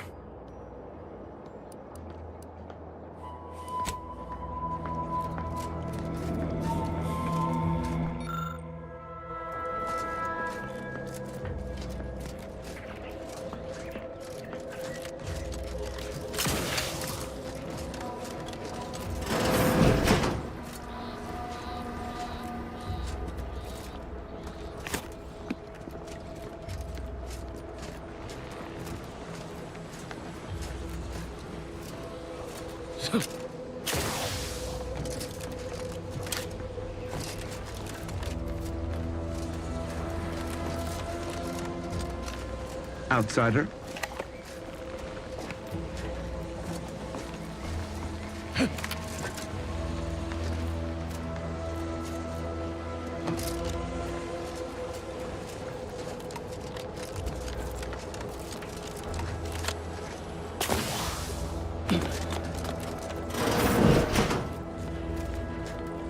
Oh, a new arrival. Oh, and what's this? You, I dare say, are exhibiting clear signs of Zeranium exposure, stranger. Fortunately for you, you appear to have a fairly mild case. I imagine you haven't even noticed any symptoms yet. If you'd indulge me, I have a few questions I'd like to ask, for medical posterity, and so on and so forth. I'm afraid I require more information before I can render treatment. That will ensure you get the care you need, and it will only cost your time.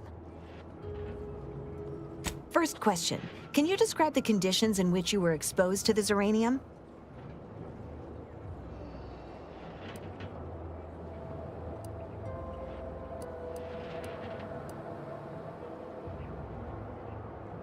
Indeed, someone lacking a trained eye would have missed the symptoms.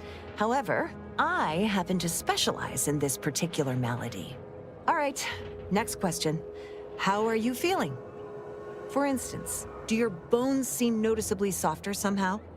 Have you observed any sterility on your way in?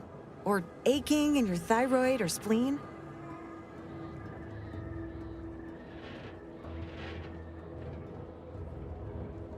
Well, good for you. Keeping a positive attitude can often aid your recovery. I wish more of my patients shared your optimistic disposition. As promised, you're due a round of advanced Zeranium therapy of the highest possible quality. Apologies for any severe discomfort you may have experienced in the interim. There, that should do it. Do stop back in if you suffer additional exposure. I would love, be pleased to act as your consulting physician again, should the need arise.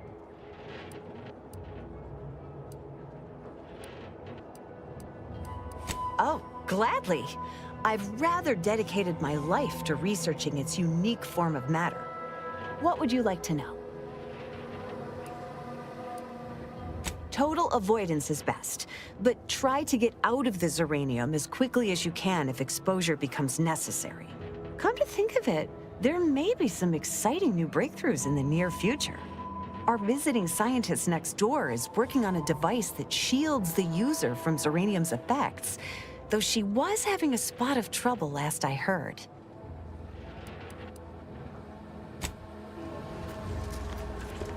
What brings you to this fine establishment? Caught a piece of shrapnel during the attack. What about you? Zeranium poisoning.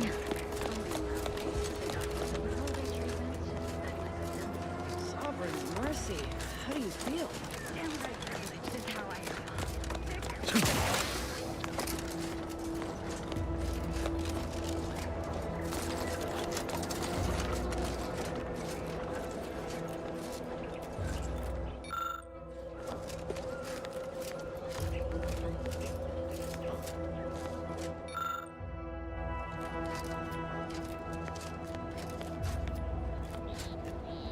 Oh yes, I adore interruptions. I was just saying, what's best for stoking the spark of invention? Regular disruptions to one's train of thought. Now what is it you want?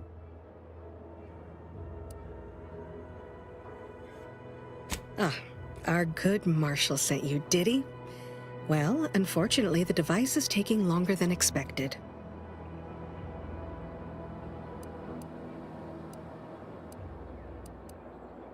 Assist me, and you'll get more than bits out of the equation. You'll get a prototype shield gadget, the first of its kind. Now tell me, are you familiar with Zeranium gas? I haven't time to prattle unnecessarily, no. But my current project is of utmost importance. An active discussion is sometimes known to lead to a breakthrough. I could speak at length about Zeranium's many captivating intrinsic qualities, but suffice it to say, in its gaseous state, it's rather deadly. So what am I endeavoring to create? A protective device that shields its wearer from Zeranium's remarkably unsavory effects, as well as other forms of harm.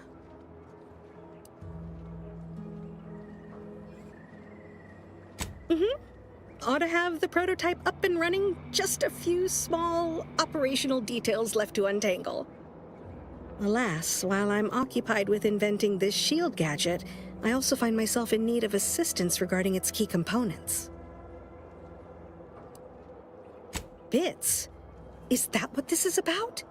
Assist me in bringing the device to completion, and I should have enough material to fashion an additional prototype for you. I imagine a protective field that screens all manner of environmental hazards, not to mention bullets, blades, and other injurious miscellanea, might be of use in one's travels. But if you're unmoved or apathetic for some witless, unsensical reason, I'm sure I can find a way to make it all work eventually.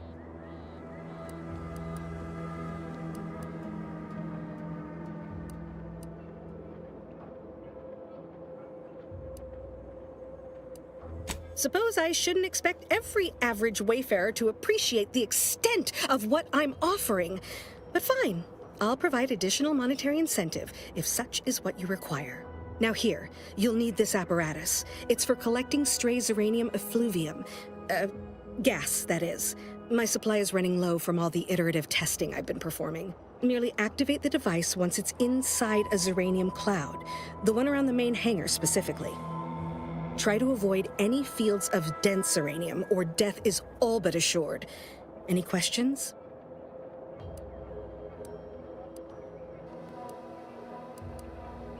Normally, yes, but on the off chance that environmental exposure has altered the gas here in any way, I'll want to work with local samples.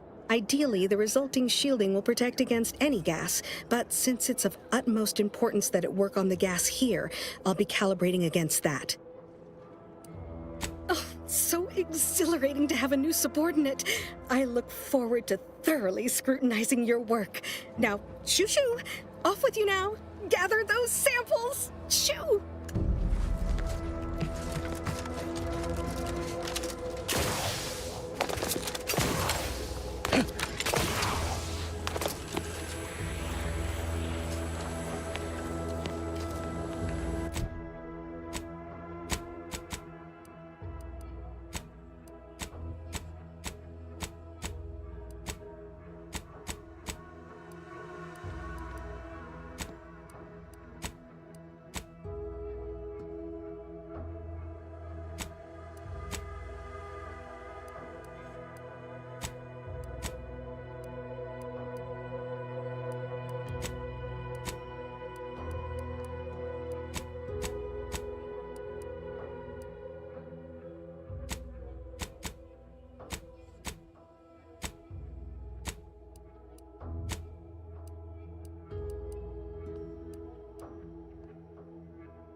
Prudence dictates we cherish all we have. First the attack, Then there's a Raylan.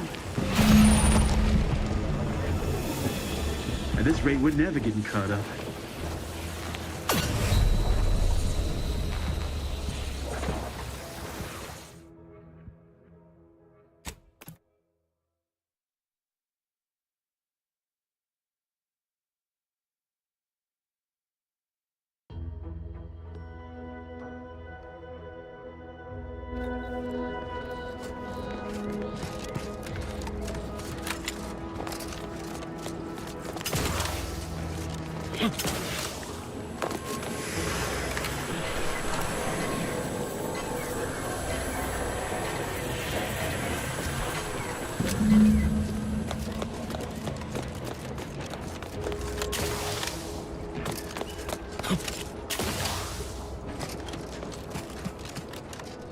My little minion. I trust you've made progress in your tasks?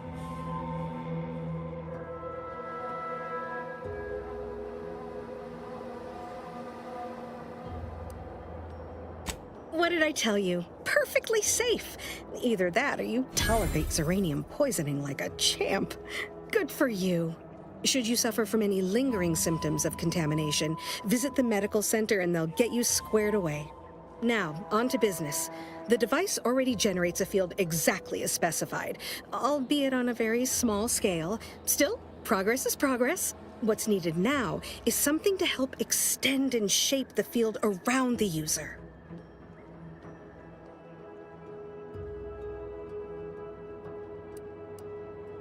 Capital deduction! Where have you been all my career? You'll be pleased to learn there's one right here at the facility, in the Dragoon that's patrolling just outside.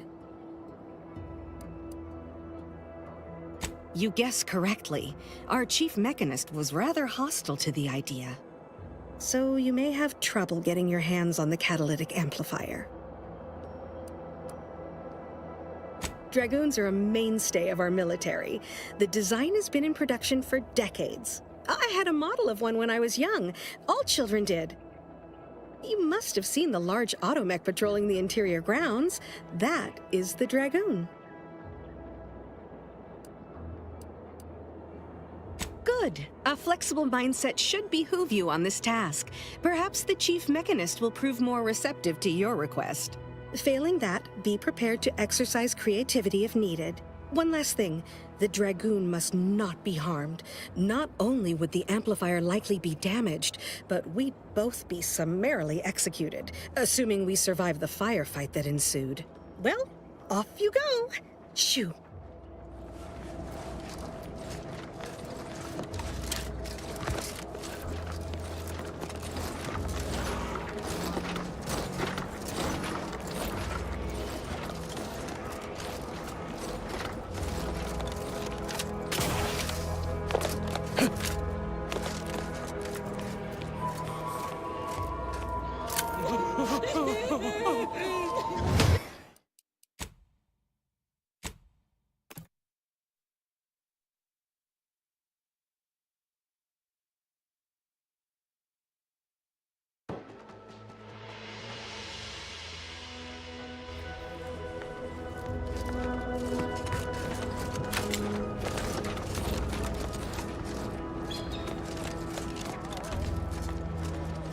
Give me a sec. Almost done with this work list. Another sealant failure, amplifier requisition, and 2 more cases of Zeranium exposure. We're a mite bit busy these days.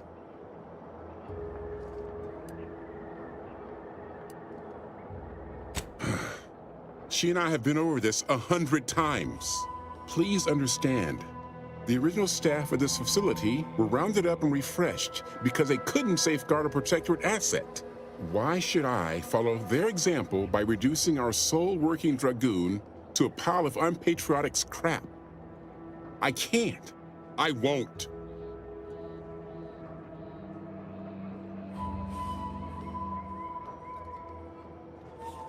That's a fair point. It's not as if they've come back to finish the job.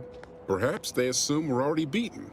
All right, how's about we get the Dragoon situated over here, so I can extract its vital organ.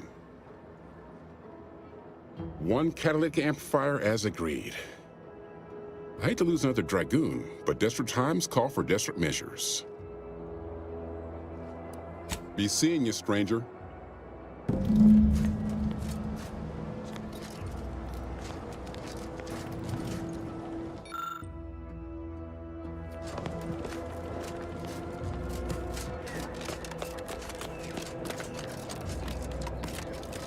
Well, any closer to obtaining the catalytic amplifier?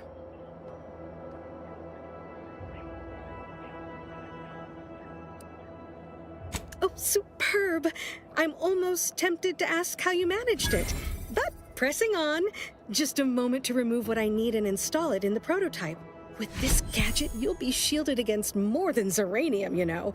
Damn near everything, as long as it's charged. Now, report to Marshal Donaldson, if you please. He's rather impatient to end this crisis so he can turn his focus back to the war.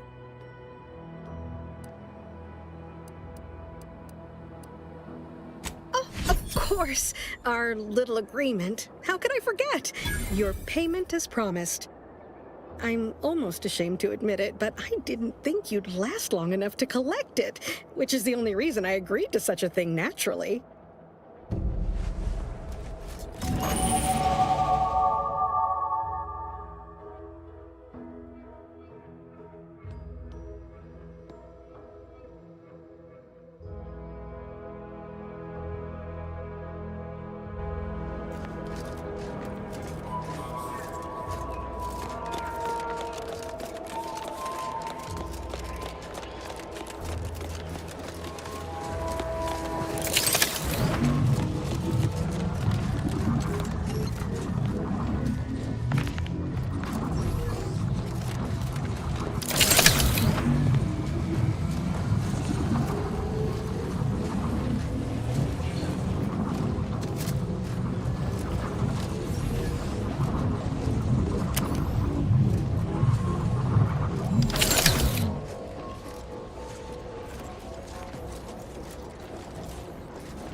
And you've been cavorting with Zeranium again, by the looks of things. Certainly, there is a nominal cost for treatment to cover essentials.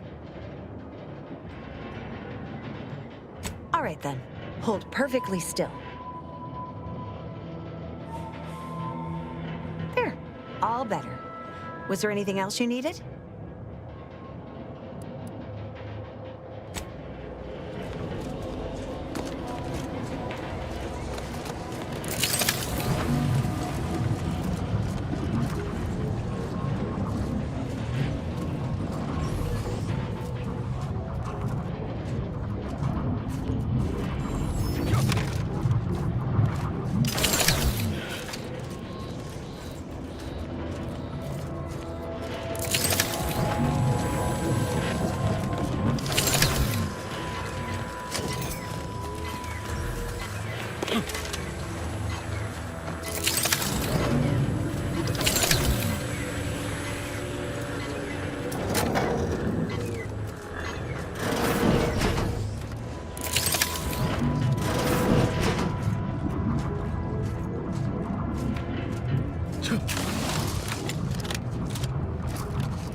First the attack, then there's Iranian. At this rate, we're never getting caught up.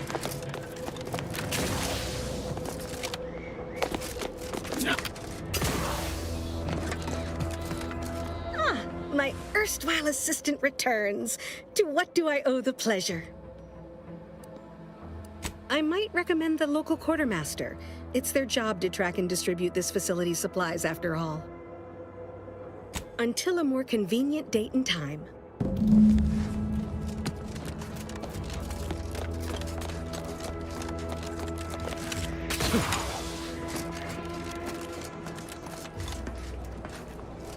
What can I do for you this time?